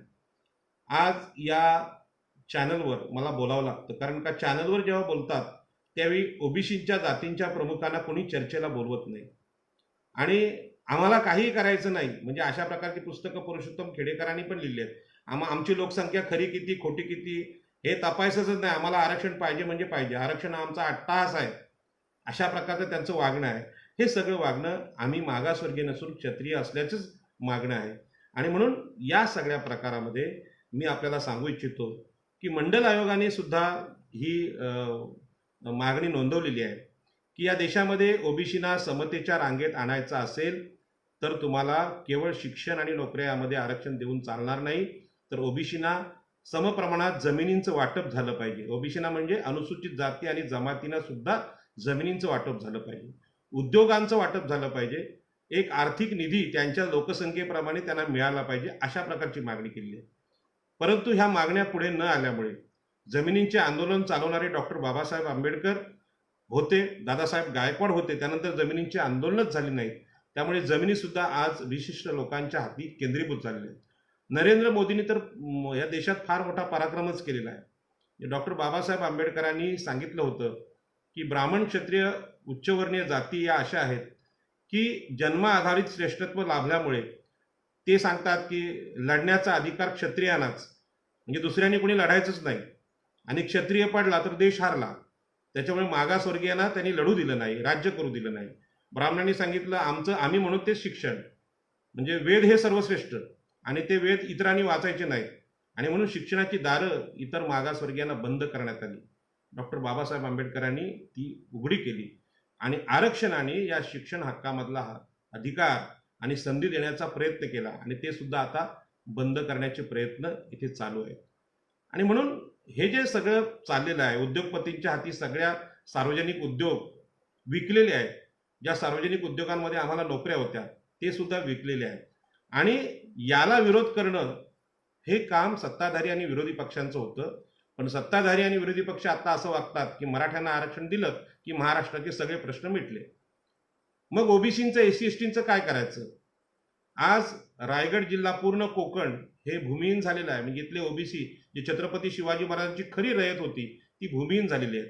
त्यांना राहायची घरं आहेत, ती घरं सुद्धा अनधिकृत ठरवलेली आहेत. पनवेल महानगरपालिका, नवी मुंबई महापालिका, ठाण्यातल्या पालिका यातली आमची गावठाणं गलिच्छ वस्त्या म्हणून जाहीर केल्या. म्हणजेच पुन्हा एकदा मी सांगतो की ओबीसींच्या सगळ्या वस्त्या ह्या गलिच्छ वस्त्या, एससी एसटीच्या वस्त्या गलिच्छ वस्त्या असं मुंबई आणि पुण्यामध्ये म्हटलं जातंय. पुण्यातल्या सुद्धा झोपडपट्ट्यांना SRA म्हटलंय, म्हणजे गलिच्छ वस्त्या म्हटलंय. असं कुठल्या ब्राह्मण वस्तीला गलिच्छ म्हटलेलं नाही कोणी, मराठ्यांच्या वस्तीला कोणी गलिच्छ म्हटलेलं नाही. ही नवी अस्पृश्यता या देशामध्ये आता सुरू झालेली आहे, नवी विषमता सुरू झालेली आहे. म्हणून ओबीसींनी आता हे लक्षात घ्यावं की ब्राह्मण, क्षत्रिय, वैश्य यांचं राज्य नको, म्हणून डॉक्टर बाबासाहेब आंबेडकरांनी समतेचं, संविधानाचं राज्य या देशाला दिलं, संविधान दिलं.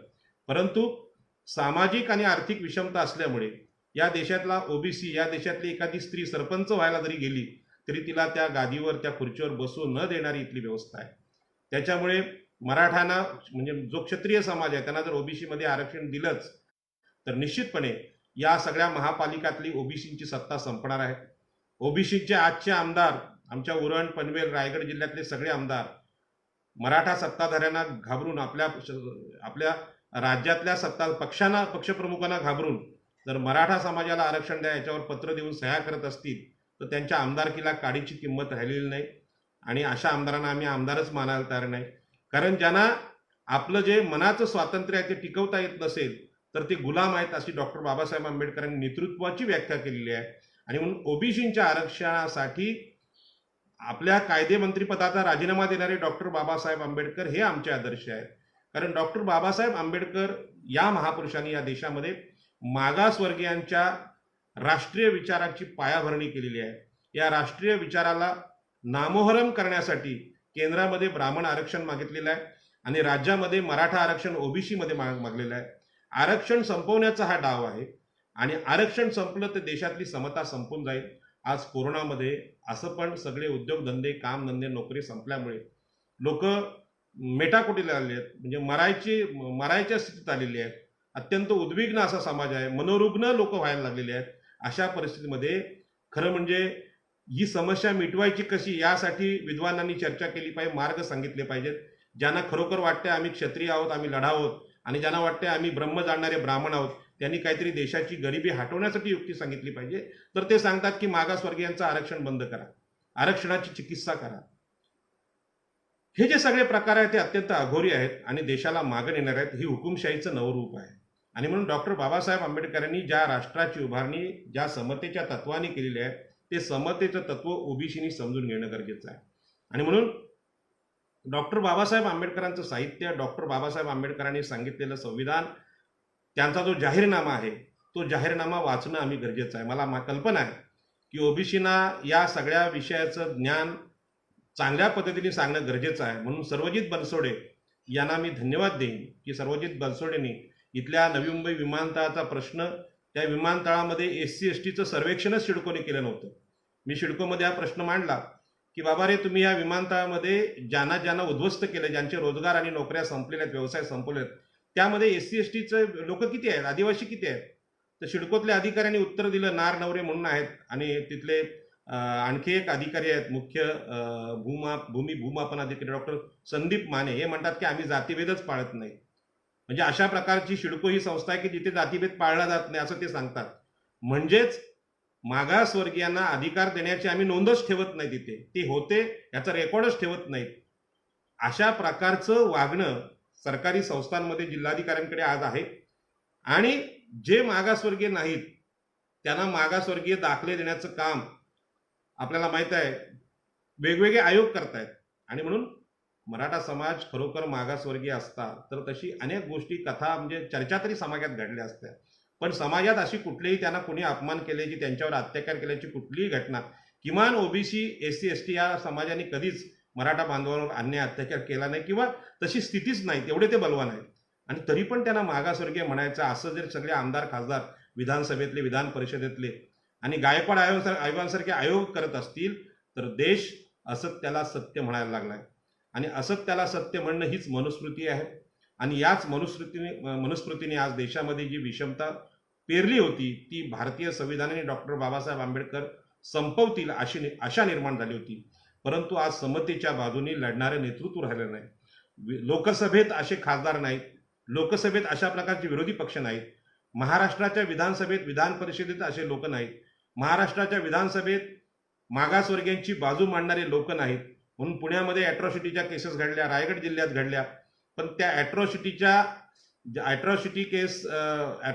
अंतर्गत म्हणजे अॅट्रॉसिटी सुरक्षा कायदा आहे, ज्या मागासवर्गीयांवर हे अत्याचार झाले ते गुन्हे नोंद होऊ नयेत अशा प्रकारची पोलीस स्टेशन, अशा प्रकारचे गृहमंत्री इथे असताना मराठा समाजाला मागासवर्गीय म्हणून आरक्षण द्यायला सर्वपक्षीय आमदार खासदार इथे उतरले ही ओबीसीसाठी अत्यंत धोक्याची घटना आहे. आणि म्हणून या कोरोनामध्ये सुद्धा नोटीस देऊन मुंबईतल्या कोळ्यांची घरं पाडली जात आहेत. विमानतळामध्ये लोकांना न्याय न देता तो विमानतळ खाजगी उद्योजकांना अदानी ग्रुपला विकण्याचे प्रकार कोरोनामध्ये होत आहेत. आणि कोरोनामध्ये शिक्षणाची अवस्था इतकी बिकट केली आहे की मोबाईलद्वारे शिक्षण अशा प्रकारचे जे इथे आमच्याकडे कल्पना आणली त्यामध्ये दूर भागातले आदिवासी असतील, गरीब असतील, जिथे अजून वीजही पोहोचलेली नाही, जिथे नेटवर्कच नाही, त्यांचं शिक्षण संपवण्याचा डाव आहे. आणि म्हणून हा सगळा जो प्रकार आहे हा प्रकार देशामध्ये पुन्हा एकदा मनुस्मृतीचं राज्य आणण्याचा विचार आहे, राज्य आणण्याचा डाव आहे. आणि यासाठी ज्या पद्धतीने डॉक्टर बाबासाहेब आंबेडकरांनी हा लढा आपल्या जीवनात उभा केला, त्या काळी डॉक्टर बाबासाहेब आंबेडकरांकडे फार मोठ्या जमिनी नव्हत्या. म्हणजेच उदयन भोसले यांच्यासारखी 35,000 एकर जमीन डॉक्टर बाबासाहेब आंबेडकरांकडे नव्हती. आज 35,000 एकर जमीन घेऊन ओबीसींच्या विरोधात जर ते खासदार बोलत असतील तर आपण हे लक्षात घेतलं पाहिजे की डॉक्टर बाबासाहेब आंबेडकरांनी ज्या काळामध्ये आरक्षणाचा न्याय भारतीय संविधानात घडवून आणला त्या बाबासाहेबांना किती मोठा संघर्ष करावा लागला असेल.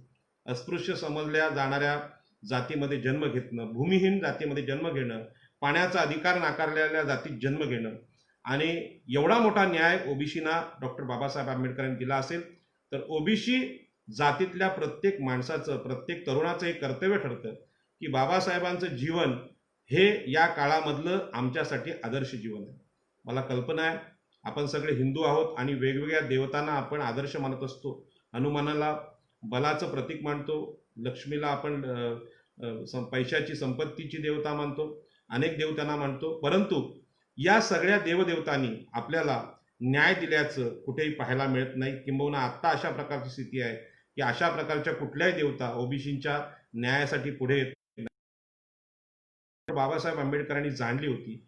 आणि म्हणून भारतीय संविधानाची सुरुवात करताना कुठल्याही देवतेचं नाव बाबासाहेब आंबेडकरांनी या भारतीय संविधानात टाकलं नाही की श्री गणेशाय नमा किंवा आणखी काय असं कुठल्याही धर्माचं म्हणजे शीख असतील, ख्रिश्चन असतील, कुठल्याही धर्मप्रमुखाचं नाव न घेता डॉक्टर बाबासाहेब आंबेडकरांनी सांगितलं we the people of India, या देशातले लोक आम्ही हे संविधान स्वतःला समर्पित करत आहोत.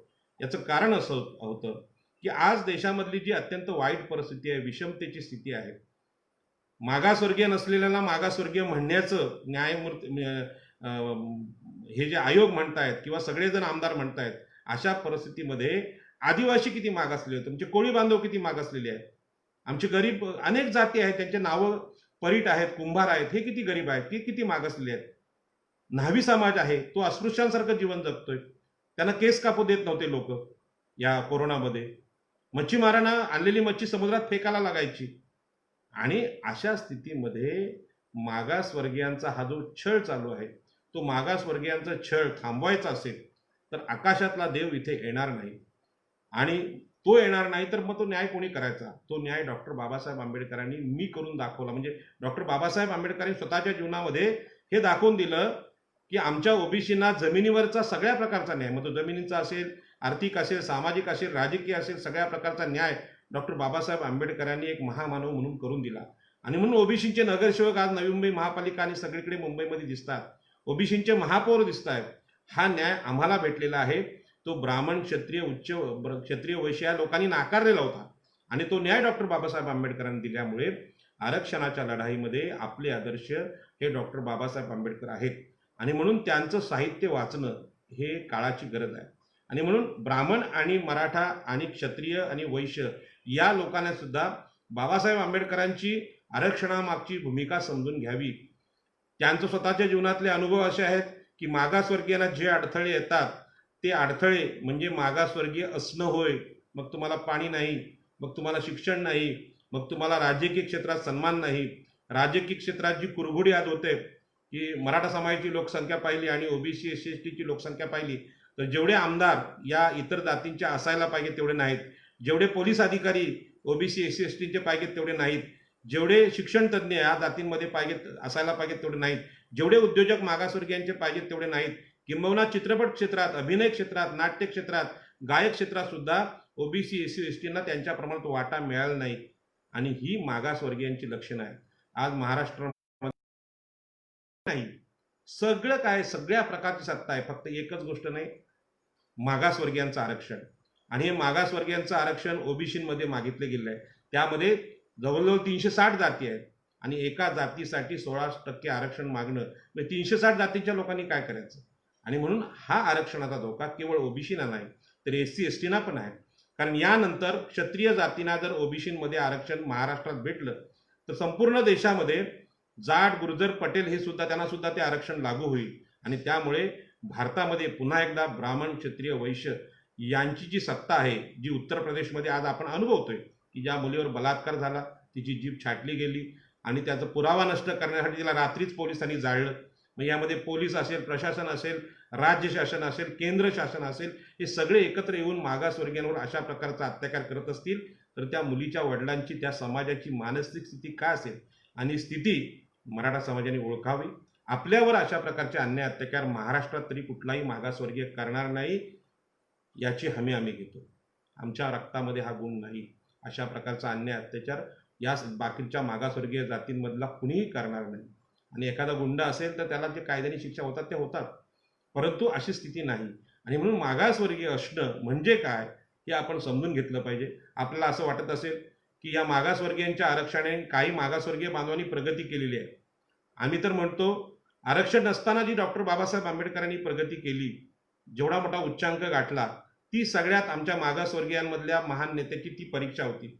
आणि त्यांना आदर्श मानून आम्ही या जीवनाकडे वाटचाल करतोय. अशा प्रकारचं कर्तृत्व आपल्यापैकी पुढारलेल्या जातीमध्ये ज्यांच्याकडे असेल, जे जे स्वतःला राजे म्हणून आज याचं नेतृत्व करतात, त्यांनी बाबासाहेब आंबेडकरांचा आदर्श घ्यावा आणि बाबासाहेब आंबेडकरांच्या आदर्शाने इथल्या मागासवर्गीयांना, आदिवासींना, उपेक्षितांना न्याय देण्याची भूमिका घ्यावी. कदाचित लोकशाहीमध्ये डॉक्टर बाबासाहेब आंबेडकरांनी लोकशाहीला या देशामध्ये आणली आणि लोकशाही आणताना छत्रपती शिवाजी महाराजांचं नाव, एका राजाचं नाव आदराने घेतलं. राजर्षी शाहू महाराजांचा पण फार मोठा आदर आणि राजर्षी शाहू महाराजांनी सुद्धा बाबासाहेबांचा आदर केला. अशा प्रकारची ही मागच्या काळातली चरित्र आहेत. त्यांची चरित्र स्वतःला राजे समजणाऱ्या लोकांनी आता अभ्यासावी. आणि म्हणून ते का श्रेष्ठ आहेत, छत्रपती शिवाजी महाराज हे का श्रेष्ठ आहेत, केवळ त्यांचे नातू किंवा त्यांचे वारसदार म्हणून आम्ही श्रेष्ठ होणार नाही. जन्मावर आधारित श्रेष्ठत्व डॉक्टर बाबासाहेब आंबेडकरांनी नाकारलेलं आणि स्वकर्तृत्वाला प्रोत्साहन दिलं.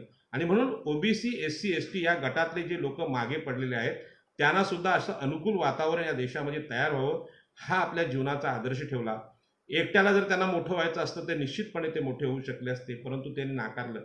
आणि म्हणून भारतीय संविधानामधला समतेचा विचार आज धोक्यात आलेला आहे.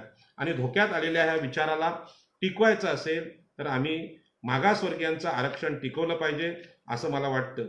मी या सगळ्या ह्याच्यामध्ये मराठा समाजाचे एक न्यायमूर्ती ज्यांचा संबंध शेतकरी लढ्यामध्ये माझ्याशी अनेकदा आला, न्यायमूर्ती पी.बी. सावंत सर्वोच्च न्यायालयाचे निवृत्त न्यायमूर्ती होते आणि ह्यांनी आरक्षणाबाबतीची कल्पना जी मांडलेली आहे त्यांनी सुद्धा डॉक्टर बाबासाहेब आंबेडकरांप्रमाणेच की समतेच्या तत्वासाठी म्हणजे आरक्षणाला जी जोड भारतीय संविधान दिलेली आहे त्याला समता या तत्वाचा आधार आहे.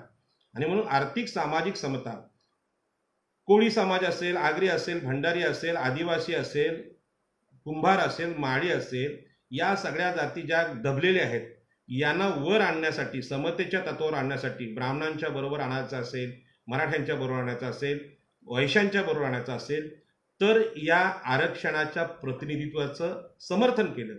अशा प्रकारचे न्यायमूर्ती असतील तर निश्चितच त्यांचा आदर आम्ही केला पाहिजे. मराठा समाजातले न्यायमूर्ती पी बी सावंत आहेत, आमच्या शेतकरी लढ्यामध्ये इथे असायचे आणि ओबीसी बांधव आहेत, मच्छीमारांची अवस्था फार बिकट आहे. म्हणजे ते जर ओबीसी जर एवढे पिचले का, मराठा समाजाकडे 5 एकर जागा आहे, दुर्मिळ माणूस आहे तो, संपलेली आहे पूर्ण जमीन. आमच्या सिडकोच्या क्षेत्रातली पूर्ण जमीन संपलेली आहे, रायगडची जवळजवळ जमीन सगळी संपलेली आहे आणि रोजगार जे आमचे होते रेती, मासेमारी, विटा, खडी हे सुद्धा संपलेले आहे. आता कुठलेही व्यवसाय तरुणांकडे राहिलेले नाहीत आणि त्या लोकांना आरक्षण सुद्धा माहीत नाही, शिक्षणाच्या सोयी नाही आहेत, शिक्षणाचं प्रमाण कमी आहे. ह्या ओबीसींच्या मागासवर्गीय असल्याच्या समस्येचा विचार करणारे काम आपण करायचं आहे की अशा प्रकारचं बाबा आम्हीच आता मागासवर्गीय झालो तर आम्हाला आरक्षण द्या. मग 11-12 मुख्यमंत्री आपल्या मराठा समाजाचे होते. राजकीय सत्ता ज्या दिवशी विधानसभा विधान परिषद अस्तित्वात आली महाराष्ट्राची, ब्राह्मण मराठ्यांकडे राजकीय सत्ता या महाराष्ट्राची आणि देशाची होती. मग तुमच्याकडे सत्ता असताना आपल्या समाजाची प्रगती आपण करून घेतली नाही, यामध्ये मागासवर्गीयांचा दोष आहे का हो? आमचा दोष आहे का? आम्ही तुम्हाला रोखलं होतं का? नाही. आणि म्हणून लोकसभा लढलेला एक सामान्य कार्यकर्ता म्हणून सांगेन, एकदा महाराष्ट्राची देशाची सत्ता ओबीसींकडे देऊन बघा, आम्ही आपला राहिलेला विकास करून दाखवतो की नाही बघा. आणि म्हणून मला ओबीसी बांधवांना या निमित्ताने सांगायचं आहे की मध्ये बाळासाहेब आंबेडकरांनी सुद्धा यामध्ये चर्चेमध्ये चांगलं उत्तर दिलं की मराठा समाजामध्ये गरीब वर्ग पण मोठा आहे आणि मोजका जो श्रीमंत जमीनदार वर्ग आहे त्यांचं आणि त्यांचं अंतर्गत भांडण आहे. आमच्याकडे पण आहे. आमच्याकडे सगळ्या आमदारांनी ओबीसी आरक्षणाला पाठिंबा दिला नाही, मराठा आरक्षणाला दिलाय. आम्ही आज लढतोय, 1 रुपयाची मदत ते आम्हाला आमदार करत नाहीयेत, तरी पण आम्ही लढतोय. पण हा आमचा अंतर्गत संघर्ष आहे, आम्ही तो संघर्ष करणार. विमानतळाच्या गावठाणाच्या आंदोलनामध्ये, मुंबई गावठाणाच्या आंदोलनात आमचे आमदार, आमचे नेते बरोबर नाहीत, ते जमीनदार झालेले आहेत, हे आम्हाला पण माहीत आहे. मग आपल्या जातीतल्या जमीनदारांच्या विरुद्ध, सरंजामांच्या विरुद्ध तुम्हाला सुद्धा संघर्ष करावा लागेल. परंतु आपल्या जातीतल्या मोठ्या नेत्यांनी, जमीनदारांनी, सरंजामांनी आपलं जे शोषण केलंय म्हणून तुम्ही ओबीसींच्या अंगावर येत असाल, एससी एसटीच्या अंगावर येत असाल, हा सामाजिक नाही, न्याय नाही. म्हणून गरीब मराठ्यांचं दुःख, ओबीसींचं दुःख हे आमचं एकच आहे. पण याचा अर्थ सामाजिकदृष्ट्या आपण मागासलेले आहे, आम्हाला जे मनुस्मृतीने जे कमी लेखलेलं आहे त्यामुळे आमची जी अवस्था झालेली आहे, तशा प्रकारचं शोषण तुमचं झालेलं नाही. तुम्हाला सामाजिक सन्मान आहे. कुठल्याही ओबीसी एससी एसटीने आपला अपमान केलेला नाही. त्यामुळे आरक्षण हे सामाजिकदृष्ट्या मागास असलेल्या लोकांसाठी आहे, आपण त्यामध्ये मोडत नाही. मग अशा प्रकारचा गैरसमज ज्या ज्या लोकांनी आपला केलेला असेल त्यांना त्याची प्रश्नांची उत्तरं विचारा. ज्या ज्या लोकांनी तुम्हाला सांगितलं तुम्ही क्षत्रिय असून मागासवर्गीय आहेत, अशा प्रकारची पुस्तकं लिहिली, अशा प्रकारचे गैरसमज पसरवलेले, ते या सगळ्या चर्चेला जबाबदार आहेत. आणि म्हणून मागासवर्गीयांच्या जमिनींची, मागासवर्गीयांच्या उद्योगांची, मागासवर्गीयांच्या शिक्षणांच्या, शिक्षण संस्था कोणाच्या आहेत? आमच्या नवी मुंबईत सगळ्या शिक्षण संस्था मराठा समाजाच्या आहेत.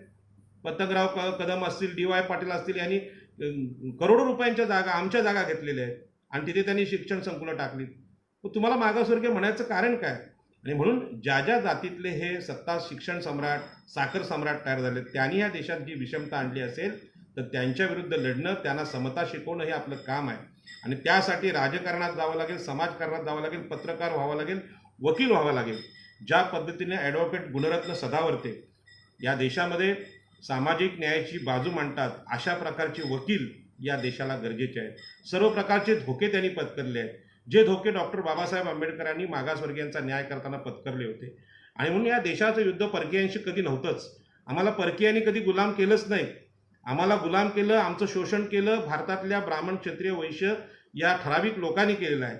आणि हे शोषण ज्यावेळी देशातल्या गरीब असलेल्या सगळ्या जातीतल्या, ब्राह्मणातले गरीब असतील, मराठ्यांचे असतील किंवा ओबीसी एससी एसटीचे असतील किंवा आमच्या 50% स्त्रिया असतील, त्यांना जेव्हा ही गोष्ट कळेल तेव्हा समता आणण्यासाठी ते प्रयत्न करतील. ज्या पद्धतीने नरेंद्र मोदींनी हा देश उद्योजकांना, काही व्यक्तींना, मोजक्या पुंजीपतींना विकायला काढलाय, हा विषमतेचं एक आधुनिक रूप आहे.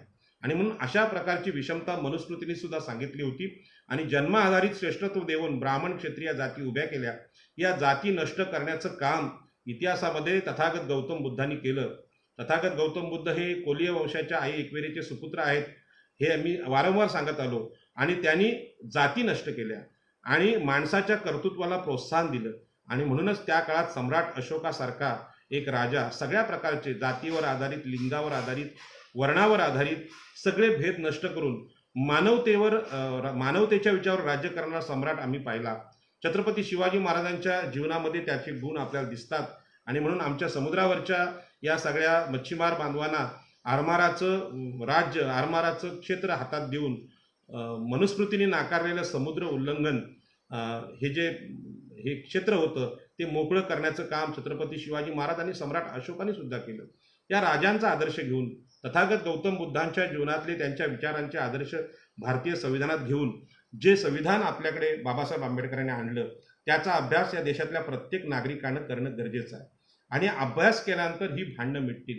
आणि म्हणून आपल्याकडे आज आपण मागे राहिलो याचं कारण एका दुसऱ्यावर करण्यापेक्षा जर निश्चितपणे आम्ही अत्तदीप भव या पद्धतीने स्वतःचा अभ्यास केला, स्वतःचं चिंतन केलं, निश्चितपणे या प्रश्नाची उत्तरं मिळू शकतील. आणि म्हणून या देशामध्ये प्रेमाचं, समतेचं, बंधुभावाचं वातावरण निर्माण व्हावं हा संविधानाचा आपल्या गाभा आहे. आणि या गाभ्यानुसार मागे राहिलेल्या लोकांना आरक्षणाची रचना आपल्याकडे केलेली आहे. त्या मागे राहिलेल्या लोकांना आरक्षण अजूनही पूर्ण मिळालं नाही. खरं म्हणजे 52 ते 60% लोकसंख्या ओबीसींची असेल तर इतर आणखी 16% मराठ्यांना किंवा इतर लोकांना आरक्षण देण्याचा प्रश्न घेत नाही. ओबीसींचंच आरक्षण अजून बाकी आहे. 52% लोकसंख्या असलेल्या लोकांना 27% आरक्षण आहे. म्हणजे अजून 27% आरक्षण ओबीसींचं बाकी आहे. 360 त्यांच्या जाती आहे.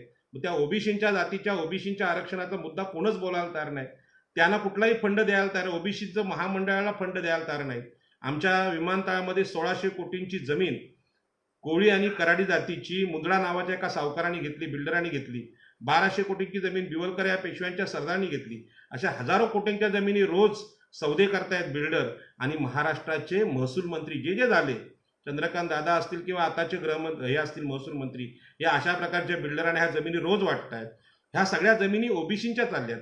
महारवतनी जमिनींची लूट चालू आहे, आदिवासींच्या जमिनीची लूट चालली आहे. ज्या दिवशी ओबीसी, एससी, एसटीना आपल्या जमिनींची लूट कळेल, आपल्या समुद्राची लूट कळेल, त्यावेळी त्यांच्या लक्षात येईल आपल्या उद्योग आणि रेती व्यवसायाची लूट आमच्याकडे चालू आहे. ही सगळी लूट तेव्हा ज्यांना समजेल तेव्हा आरक्षण ही खूप छोटी गोष्ट आहे. म्हणजे नोकऱ्यामध्ये, शिक्षणामध्ये आरक्षण देणं हे शिकलेली मुलंच करू शकतात. परंतु हे सगळे धंदे, उद्योग, जमीन जागा आणि घरं गावठाणं विकायला महाराष्ट्राच्या राज्यकर्त्यांनी काढलेले आहेत. ती जर विषमता आणि ते शोषण पाहिलं तर त्यासमोर हा प्रश्न फार छोटा आहे.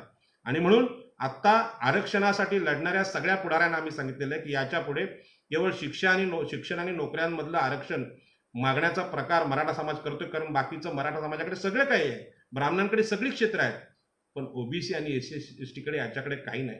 आणि म्हणून ओबीसीच्या आंदोलनाचा, ओबीसीच्या सामाजिक न्यायाचा जो पायंडा डॉक्टर बाबासाहेब आंबेडकरांनी पाडला इथे रायगड जिल्ह्यात, त्याची पुन्हा एकदा हे बोलणं संपवताना मी सुरुवात करतो. पाण्याचं आंदोलन बाबासाहेब आंबेडकरांनी 14 तळ्याच्या रूपाने केलं. आत्ता आम्हाला आंदोलन काय करायला लागेल? जर ऊसाच्या शेतीला महाराष्ट्राचं 60% पाणी दिलं जात असेल तर एकट्या जातीला, मराठा जातीला जात असेल तर आमच्या वाट्याचं पाणी आम्ही त्यांना विकू किंवा आमच्याकडून ते खरेदी करावं लागेल. पाण्यावर जेवढं एकूण पाणी आहे त्या पाण्यामध्ये मागासवर्गीयांचा वाटा असला पाहिजे. महाराष्ट्राच्या एकूण जमिनी आहेत त्यामध्ये मागासवर्गीयांचा वाटा असला पाहिजे. महाराष्ट्राची MIDC आहे, त्या MIDC मध्ये लोकसंख्येच्या प्रमाणात आम्हाला भूखंड भेटले पाहिजे, आम्हाला कारखाने भेटले पाहिजेत. JNPT मध्ये जेवढी जहाजं आहेत, जेवढा आंतरराष्ट्रीय व्यापार चालतो त्यामध्ये JNPT बंदर आमच्याकडे आहे, पण ह्याचं एकही जहाज आमच्याकडे नाही. त्या व्यापारामध्ये आम्हाला आमचा वाटा असला पाहिजे. हे बंदर आम्ही कोणाला विकू देणार नाही. ओबीसी, SC, ST सर्व क्षेत्रात अशा प्रकारचा अधिकार मागायला सुरुवात करतील तेव्हा निश्चितपणे आरक्षण रद्द करा किंवा आम्हाला त्यामध्ये आरक्षण द्या. ब्राह्मणांनी सुद्धा आरक्षण मागितलं, आर्थिकदृष्ट्या मागासलेले आहेत म्हणून, परंतु अशा आर्थिकदृष्ट्या मागासलेले तुम्ही राहिले त्यात आमचा दोष नाही. या स्वातंत्र्याच्या अगोदर किंवा संविधानाच्या अगोदर मनुस्मृतीचं राज्य तुमचंच होतं. मनुस्मृतीनंतर सुद्धा तुमचंच राज्य आहे की बाबासाहेबांनी, ओबीसींनी आणि SC STचं बाबासाहेबांच्या नंतर आमचं राज्य कधी आलंच नव्हतं. मागे पण तुमचंच राज्य होतं, तेव्हा पण तुम्ही गरीब राहिलात. आणि आता राज्य तुमचं असून, तुमचा पंतप्रधान असून तुम्ही जरी गरीब राहिलात तर गरिबी हे तुमचं नाटक आहे, मागासले पण हे तुमचं नाटक आहे. त्यामध्ये ओबीसी, SC STचा अजिबात दोष नाही. आणि म्हणून या सगळ्या चर्चेकडे एक ओबीसींचा नेता म्हणून मी या दृष्टीने पाहतोय की डॉक्टर बाबासाहेब आंबेडकरांनी दिलेला नवा राष्ट्रवाद हा हिंदू राष्ट्रवादाला पर्याय आहे. आणि हा हिंदू राष्ट्रवादाला जो पर्याय आहे तो ओबीसी, SC STचा राष्ट्रवाद आहे. किंबहुना तुम्हाला साध्या भाषेत मागासवर्गीयांचा राष्ट्रवाद असा म्हणता येईल. 85% मागासवर्गीयांचा हा आरक्षणाचा राष्ट्रवाद इथे राबवण्यासाठी आपल्याला विधानसभा, विधान परिषद आणि लोकसभा सुद्धा ताब्यात घ्याव्या लागतील. लोकसभेत आपण जाऊ नये अशा प्रकारची रचना इथे केली जाते. आपल्याला माहिती आहे, मावळ मतदारसंघात मी लोकसभा लढलो.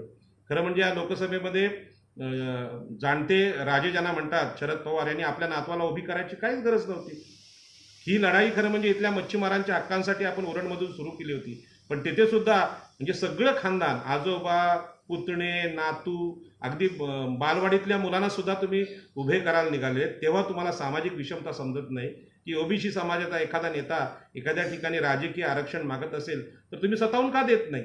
आणि मग हे एवढं सगळं असून सुद्धा आता आम्हाला मागासवर्गीय म्हणून आरक्षण मागायची जी वेळ येते ते बोलायला सुद्धा माणसाकडे तोंड असलं पाहिजे. म्हणजे नैतिक दृष्टीने आपण हे मागितलं असाल तर कोणीही सहज देईल. म्हणजे आता ते ह्यांनी आपल्या छत्रपती शिवाजी महाराजांची भूमिका मांडणारे अमोल कोल्हे यांनी सांगितलं की ओबीसीने हृदय मोठं करावं. अहो, हजारो वर्ष आम्ही हृदय मोठं करून ठेवले. तुमचंच राज्य आहे, तुमचंच सगळं काय आहे, तरी सुद्धा ओबीसीने आणखी हृदय किती मोठं करावं. म्हणजे कोरोनामध्ये सगळ्या नोकऱ्या, सगळे कामधंदे, सगळे उद्योगधंदे बंद झालेले असताना आम्ही आणखी हृदय मोठं करून सगळे आमदार तुमचे, खासदार तुमचे, सगळे तुमचे आणखी काय द्यावं. म्हणजे ओबीसींच्या हातात असं देण्यासारखं काय. असलेलं आरक्षण सुद्धा ओबीसीना मिळत नाही. असलेल्या नोकऱ्या, असलेलं शिक्षण क्षेत्र, असलेलं राजकारण, असलेलं अर्थकारण यातलं काहीच वाटायला येत नसेल तर आणखी तुम्हाला काय पाहिजे. म्हणजे आता एवढंच आहे की कोरोनामध्ये ह्या लोकांनी, मागासवर्गीयांनी मरून जावं एवढंच त्यांच्या हातात आहे. आणि ते मरण तर तुमच्या हातात नाही आणि जन्म तुमच्या हातात नाही. जन्म मृत्यू हे कोणीही कुठल्याही राज्यकर्त्यांच्या हातात दिलेलं नाही आणि हे निसर्गाच्या हातात आहे. आणि म्हणून निसर्गाप्रमाणे इथला न्याय चालणार. आपण जे उलटं करायला लागलात, सूर्य हा पूर्वेला उगवतो, सूर्य हा पूर्वेलाच उगवणार, सूर्य पश्चिमेला उगवतो असं तुम्हाला म्हणायचं असेल, मग त्यासाठी गायकवाड आयोग असेल किंवा आमच्या सगळ्या आमदारांची पत्र असतील, तुम्ही कितीही बोललात तरी मराठे हे मागासवर्गीय नाहीत. ही साध्या डोळ्यांना दिसणारी गोष्ट आहे. त्यामुळे मराठा बांधवांना माझी विनंती आहे, आपल्याला मागायचं असेल तर पूर्ण आकाश मोकळं आहे, पूर्ण जमीन मोकळं आहे, पूर्ण विश्व मोकळं आहे. सम्राट अशोकाच्या काळात आम्ही सुद्धा इजिप्तशी, श्रीलंकेशी व्यापार करणारे लोक होतो, जागतिक व्यापारी होतो. परंतु या JNPT बंदरात आज आमचं एकही जहाज राहिलेलं नाही. आमचा पूर्ण व्यापार संपवलेला आहे. खाड्या ह्या गाळांनी भरलेल्या आहेत, त्यांची गटारं केलेली आहेत आणि सगळे कामधंदे आमच्या पण हातातून काढून घेतलेले आहेत. अशा परिस्थितीमध्ये आम्हाला सुद्धा जगामध्ये जायची आमची तयारी आहे. छत्रपती शिवाजी महाराजांच्या काळात इंग्रज आणि पोर्तुगीजांना समुद्रात खारं पाणी चाखायला लावणारे आम्ही पराक्रमी मावळे आहोत छत्रपती शिवाजी महाराजांचे. परंतु इथल्या महाराष्ट्राच्या मुख्यमंत्र्यांनी, इथल्या गृहमंत्र्यांनी, इथल्या महसूल मंत्र्यांनी इथल्या ह्या सगळ्या आरमारी, आगरी, कोळी, कराडी, ओबीसी जातींना संपवलेलं आहे आणि हे संपवणं 70 वर्षात मागच्या झालेलं आहे. मग ह्यामध्ये दोष आमचा की तुमचा. तुम्हाला सुद्धा मागास ठेवले, आम्हाला पण मागास ठेवलेला आहे. मग ही मागासवर्गीय ठेवणारी जी कोणी राज्यकर्ती मंडळी आहेत त्यांना बदलणं हा त्यावरचा उपाय आहे. आणि निश्चितपणे हे मी जे बोलतोय हे मला बोलायची संधी ज्यावेळी विधानसभेत मिळेल, लोकसभेत मिळेल, तेव्हा अमोल कोल्हेसारखा अभिनय मी करणार नाही. आम्ही सत्य सांगू, सत्य परिस्थिती काय ती सांगू. या देशातला आदिवासी मागासवर्गीय आहे, आदिवासींना न्याय भेटला पाहिजे. SC कॅटेगरीतल्या अनेक जाती भूमिहीन आहेत, त्यांच्याकडे कुठलेही उद्योगधंदे नाही, कारखाने नाहीत. बिचारे शिक्षण घेऊन आज फक्त नोकऱ्यामध्ये, शिक्षणामध्ये प्रगती करतात. पण पुढल्या पिढीला नरेंद्र मोदींच्या या सरकारच्या पुढल्या काळात नोकऱ्या मिळतील, पुढले IAS होतील, IPS होतील याची काही गॅरंटी नाही. पुढे कारखाने चालतील याची कुठलीही विश्वासार्ह माहिती नाही. अशा परिस्थितीमध्ये केवळ नोकऱ्यांवर जगणारे OBC, SC, ST हे उद्योग व्यवसाय काय करतील. म्हणून अशा परिस्थितीमध्ये आपल्यामध्ये भांडण्यापेक्षा आपण सामाजिक न्याय डॉक्टर बाबासाहेब आंबेडकरांनी काय सांगितला होता तो समजून घ्या. सामाजिक न्यायाच्या विरोधात आरक्षणाची मागणी करणं ही मागणी राष्ट्रद्रोही होती आणि म्हणून ओबीसींच्या वतीने मागच्या काळात कोणी बोलायला तयार नव्हतं. आणि मी सुद्धा यामध्ये फार मोठा संघर्ष केला. आमच्या OBC संघर्ष समन्वय समितीने हा अत्यंत निर्णायक पद्धतीने हा विषय मांडला. पण अनेक लोक सांगायचे की तुम्ही मराठा आरक्षणाला विरोध का करता. आम्ही मराठा आरक्षणाला मराठा बांधवांच्या विरोधात नाही, परंतु ते न्यायाचं नाही, ते समतेचं नाही. समतेच्या विरोधात हे मराठा आरक्षण असं आहे असं न्यायमूर्ती PB सावंत यांनी म्हटलेलं आहे. आणि त्यांनी अगोदरच सांगितलं होतं की मराठ्यांना अशा प्रकारचं आरक्षण मिळणारच नाही, कारण ते सामाजिकदृष्ट्या मागासलेले नाहीत, आर्थिक आणि शैक्षणिकदृष्ट्या कदाचित मागास असतील. परंतु महाराष्ट्रामध्ये ज्या प्रमाणात शिक्षण क्षेत्रात मराठा समाजाची मालकी आहे, ज्या प्रमाणात शेती आणि उद्योग क्षेत्रात, सहकारी बँकांच्या क्षेत्रात मराठा समाजाला प्रतिनिधित्व मिळालं आहे, त्या दृष्टीने आर्थिकदृष्ट्या पण आणि शैक्षणिकदृष्ट्या पण ते मागासलेले नाहीत आमच्या दृष्टीने, म्हणजे आमच्या जातींच्या दृष्टीने. म्हणजे एवढा उद्योग तर ओबीसीकडे नाही आहे. आणि सामाजिकदृष्ट्या मागासलेला असण्याचा प्रश्नच येत नाही. सामाजिकदृष्ट्या तुम्हाला कोणी कमी लेखलेलं आहे. आणि म्हणून हा जो विषय आहे हा राष्ट्रीय विषय असल्यामुळे एवढ्या कडकपणे, एवढ्या निष्ठुरपणे, न्यायनिष्ठुरपणे बोलायची वेळ ही ओबीसीवर आलेली आहे.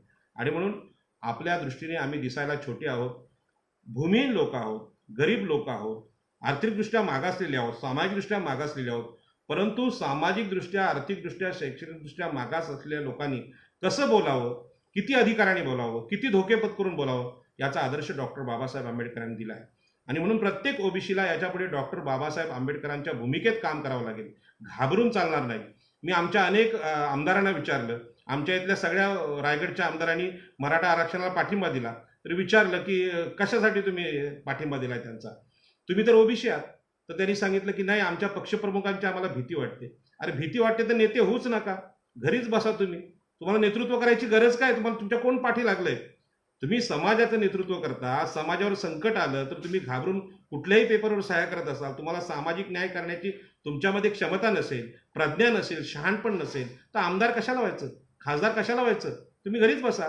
आणि म्हणून डॉक्टर बाबासाहेब आंबेडकरांनी संपूर्ण देशावर मनुस्मृतीचं राज्य असताना, पंतप्रधान ब्राह्मण असताना, उच्चवर्णीय क्षत्रिय लोकांचं राज्य या देशावर असताना, राजेशाही असताना सुद्धा भारतीय संविधान इथे लिहिलं आणि ते या संसदेमध्ये मान्य करायला लावलं. डॉक्टर बाबासाहेब आंबेडकर हा मागासवर्गीयांचा आदर्श असला पाहिजे. मी ओबीसी बांधवांना हे सांगेन की आपण आत्तापर्यंत डॉक्टर बाबासाहेब आंबेडकरांना अनेकांनी वाचलं नसेल, अनेकांनी पाहिलं तर नाहीत, वाचलं नसेल, अनुभवलं नसेल. काही लोक मुद्दामून स्वीकारत पण नाही. अजूनही काहींच्या मनामधून जात गेली नाही. पण डॉक्टर बाबासाहेब आंबेडकरांनी जे कर्तृत्व केलंय तोच मागासवर्गीयांचा आदर्श असेल. ओबीसी, एससी, एसटींची यापुढची दिशा की डॉक्टर बाबासाहेब आंबेडकरांच्या भारतीय संविधानाच्या विचारांनी, चळवळीच्या विचारांनी सुरू होते. आणि या देशाचा सत्तेचा, सामाजिक समतेचा अंतिम ठिकाण आहे ते आरक्षणाने या मागे राहिलेल्या लोकांना पुढे आणणं.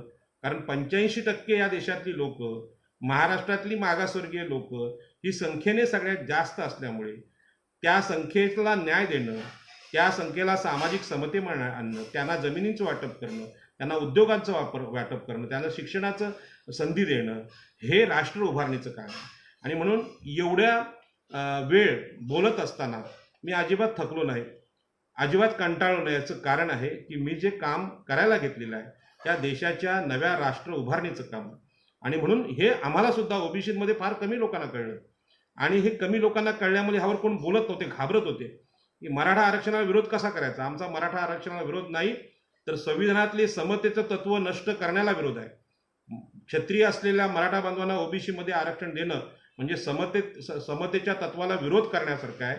आणि समतेसाठी आता तर काय तलवारींच्या लढाया संपलेल्या आहेत, या विचारांच्या लढाया आहेत, लेखणीच्या लढाया आहेत, वक्तृत्वाच्या लढाया आहेत. या लढाईसाठी आपण संपूर्ण महाराष्ट्रामध्ये हे रान पेटूया, देशामध्ये पेटूया.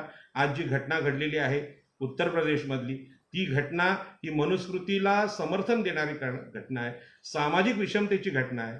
आणि अनेक अशा मागासलेल्या जाती, वाल्मिकी असतील, आदिवासी असतील, या जाती मागासवर्गीयांच्या जाती आहेत. त्यांच्यामध्ये आपापसात प्रेम आणि बंधुभाव निर्माण व्हावा म्हणून ओबीसी जातींचा एक वर्ग केलेला आहे, एससी एसटी जातींचा वर्ग केलेला आहे. एससी कॅटेगरीमध्ये बौद्ध समाजाचे लोक अत्यंत जागरूक आहेत, लढावत आहेत, पुढारलेले आहेत. आणि हे लोक कुठेही अन्याय अत्याचार झाला की लगेच घोषणा करतात आणि लढायला उभे राहतात, कारण ते जागृत आहेत. अशा प्रकारचा लढाऊपणाचा वारसा रायगड जिल्ह्यामध्ये आगरी लोकांना, भंडारी लोकांना, कुणबी लोकांना लाभलेला आहे. कारण ते बाबासाहेब आंबेडकरांच्या बरोबर वेगवेगळ्या आंदोलनात लढलेले आहेत.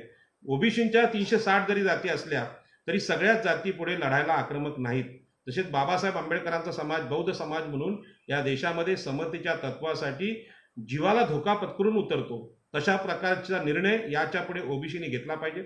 आणि मला असं वाटतंय की काँग्रेस, राष्ट्रवादी, शिवसेना, भाजप हे सर्व पक्ष आज मराठा आरक्षणाला पाठिंबा देतात, म्हणजेच मनुवाद्यांचे ते बरोबर आहेत. या देशामध्ये नवी मनुस्मृती आणण्याचा त्यांचा विचार आहे. असा असेल तर समता आणण्यासाठी ओबीसी, एससी, एसटी मधले जे लोक आज कुठलेही राजकीय पद ज्यांच्याकडे नाहीत, सत्तेची कुठलीही पदं नाहीत आणि सत्तेची ज्यांची पदं आहेत ते मराठा आरक्षणाच्या बाजूने आहेत, पण ज्या राजकीय सत्तेच्या राजकीय परिघाच्या बाहेर आहेत, सामाजिक क्षेत्रात काम करतात, त्यांना या लोकसभेला, या विधानसभेला राजकारणात उतरावं लागेल. कारण असेच ठप्पा मारणारे जर आमदार आपल्याकडे असतील तर या देशात न्याय होणार नाही. आणि म्हणून खरं म्हणजे उत्तर प्रदेशमधली जी घटना आहे, या घटनेनंतर या देशामध्ये मागासवर्गीयांच्या जातीच्या बाजूनी परिवर्तन व्हायला पाहिजे, महिलांच्या बाजूनी न्याय व्हायला पाहिजे, चर्चा ह्या महिलांच्या बाजूनी व्हायला पाहिजेत. परंतु बलात्कार झालेल्या महिलेची जीभ कापली गेलेली आहे आणि फेसबुकवर यावर मस्त कमेंट आले की ज्या चांगल्या बलवान स्त्रिया आहेत, डॉक्टरेट PhD केलेल्या किंवा सरकारी राजकीय क्षेत्रातल्या अधिकारी महिला आहेत, त्यांची बोलती बंद झाली, जीभ कापली त्या मुलीची पण यांची बोलती बंद झाली, अशा प्रकारचे कमेंट आलेले आहे. आणि ओबीसीच्या आरक्षणाच्या धोक्यात ओबीसी आमदार, ओबीसी राजकीय नेते यांची बोलती बंद झाली, जीभ कापले त्या मुलीची, अशी बोलायची वेळ आली. आणि म्हणून ही फेसबुक लाईव्ह ही इतकी मोठी गोष्ट आहे की या गोष्टीमुळे आज मला आपल्याशी संवाद साधता आला. मी आपल्याला पुन्हा विनंती करेन की शिक्षण आणि नोकरी यामध्ये मराठा समाजाने फक्त आरक्षण मागितले. आम्ही राजकीय आरक्षण मागत नाही, आम्ही उद्योगांचं आरक्षण मागत नाही, आम्ही शेतीचं आरक्षण मागत नाही. हा त्यांचा मोठेपणा नसून ते सगळं त्यांच्याकडे भरपूर आहे. आणि आता प्रगतीचं मागासवर्गीयांचं एकमेव साधन हे आरक्षण असल्यामुळे मागासवर्गीय लोक आमच्या पुढे जाऊ नयेत म्हणून ते पण आरक्षण घ्यायचं आणि त्यांची प्रगती थांबवायची. हा याचा दुसरा अर्थ असा आहे की एकलव्याचा अंगठा द्रोणाचार्यांनी मागितला, कारण अर्जुन या क्षत्रियाला एकलव्याचा विरोध होणे, आदिवासींचा विरोध होणे, उद्याचा राज्यकर्ता आदिवासी झाला पाहिजे म्हणून त्याचा अंगठा मागितला. रामायणाच्या काळामध्ये शंभुकाचा वध केला गेला की ब्राह्मणाच्या मुलाची नोकरी जाईल, आणि तशाच प्रकारची घटना आहे. मनुस्मृती राज्य आणण्याचं काम इथले ब्राह्मण, क्षत्रिय, वैश्य एकीने करतायत आणि ही गोष्ट मागासवर्गीयांनी समजून घेतली पाहिजे. रामायण महाभारत यातली पुरावणं आपल्याला कळली पाहिजेत. ब्राह्मण आणि क्षत्रिय यांचा वाद फार जुना आहे. मधल्या काळामध्ये असं सांगितलं गेलं की छत्रपती शिवाजी महाराजांचा अपमान हा ब्राह्मणांनी केला म्हणून मराठे शूद्र आहेत, ते क्षत्रिय नाहीत अशी युक्तिवाद केला गेला. पण राज्याभिषेक हा क्षत्रिय म्हणूनच महाराजांना झाला आणि क्षत्रिय म्हणून त्यांनी राज्य केलेलं आहे. त्याच्यामुळे ब्राह्मण आणि क्षत्रिय यांचं राज्य करण्यावरून वाद आहेत. पण त्यांचा वाद ह्यासाठी नाही की आम्ही मुंबई महापालिकेची गटारं साफ करायचं काम आम्हाला पाहिजे, ते पवित्र काम आहे, ती खरी देशसेवा आहे, आम्ही उद्यापासून गटारं साफ करायची मागणी, ते आरक्षण आम्हाला पाहिजे, असं कोणी मागणी करते का? झोपडपट्टी राहायला तयार आहोत आम्ही, मासेमारी करायला आम्ही सगळे क्षत्रिय आणि ब्राह्मण तयार आहोत, आम्हाला त्यामध्ये आरक्षण पाहिजे असं कोण बोलतंय का? नाही, त्याच्यामध्ये कोणी नाही आहे. आम्हाला जे कष्ट न करता सहज मिळेल, जे सहज बुद्धीच्या जोरावर जे उद्योग चालले, जिथे सत्ता आम्हाला मिळेल, जिथे सत्तेच्या गुरुकिल्ले आहेत ते आम्हाला पाहिजे. यासाठी हा संघर्ष आहे आणि हा संघर्ष देशातल्या कष्टकऱ्यांना, देशातल्या शेतकऱ्यांना उद्ध्वस्त करणार आहे. आणि म्हणून नवीन शेतकरी जे बिल आलेलं आहे ते आधुनिक कृती आहे. काल मला एक पत्रकार चंद्रकांत सोनावणे यांनी म्हटलं की शेतीमध्ये हे नवीन कायदे आणलेले आहेत, त्या कायद्यांना तुम्ही विरोध करणार का नाही? करणार. त्या कायद्याला महाराष्ट्रातल्या बऱ्याचशा मराठा राज्यकर्त्यांनी पाठिंबा दिला नरेंद्र मोदींना. त्यामुळे नरेंद्र मोदींचे जे कायदे आहेत, नरेंद्र मोदी एक गोष्ट तिकडे करतात, त्याला पूरक अशा प्रकारचं वातावरण मराठा राज्यकर्ते करतायत. त्याचा अर्थच असा आहे की मराठे आणि क्षत्रिय हे मागासवर्गीयांवर सत्ता गाजवण्यासाठी नेहमी एकत्र येतात, परंतु मागासवर्गीयांना न्याय देण्यासाठी एखादाच राजा येतो, त्याचं नाव राजर्षी शाहू महाराज. आणि त्यांनीच फक्त पहिल्यांदा अशी क्रांतिकारी कार्य ह्या देशामध्ये केलं, महाराष्ट्रात केलं. आणि त्याचं कारण होतं त्या सयाजीराव गायकवाड असतील किंवा राजर्षी शाहू महाराज असतील, यांचं सामाजिक समतेच्या तत्वातलं जे महान असं ऐतिहासिक काम आहे, त्याचं खरं कारण होतं की त्यांनी जे शिक्षण घेतलं होतं हे इंग्रजी शिक्षकांनी दिलं होतं. आणि इंग्रजी शिक्षकांनी जागतिक जीवनमूल्य जी पाश्चात्य विचारवंतांमध्ये होती ती त्यांच्यामध्ये रुजवली होती. डॉक्टर बाबासाहेब आंबेडकरांनी सुद्धा पाश्चात्य देशात जाऊन जे शिक्षण घेतलं होतं ती जीवनमूल्य होती. आणि म्हणून बाबासाहेब आंबेडकर, राजर्षी शाहू महाराज यांचं नाव घेणारे महाराष्ट्रातले राज्यकर्ते आहेत, परंतु त्यांचे गुण ह्यांच्यामध्ये अजिबात सापडत नाहीत.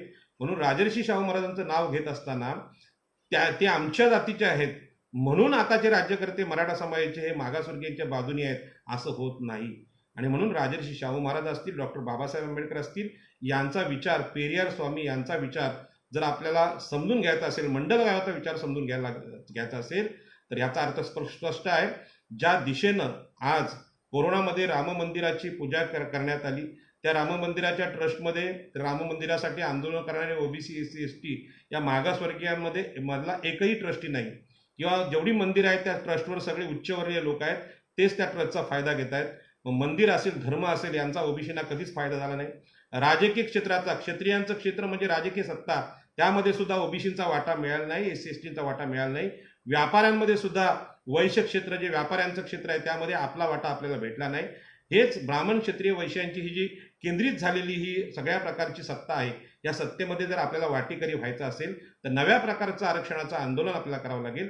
त्यामुळे आपण जिथे राहत असाल तिथल्या जमिनी आपल्या ताब्यात असल्या पाहिजे, तिथली घरं, तिथली गावठाणं आपली असली पाहिजे, तिथलं पाणी आपल्या ताब्यात असलं पाहिजे, शेती असली पाहिजे. MIDS असेल तर आपल्या लोकसंख्येच्या प्रमाणात आपल्याकडे तो वाटा असला पाहिजे. साधारणपणे 52% लोकसंख्या ओबीसींची असेल आणि बाकीची उरलेली SC STची असेल तर 85% या देशातल्या सर्व संपत्तीचा वाटा आमचा असला पाहिजे. अशा प्रकारचं आंदोलन आपण केलं पाहिजे. केवळ नोकऱ्यांचं प्रमोशनमधलं आंदोलन करून आपल्याला आपले शिकलेले लोक मदत करत नाहीत, हा ओबीसींचा अनुभव आहे.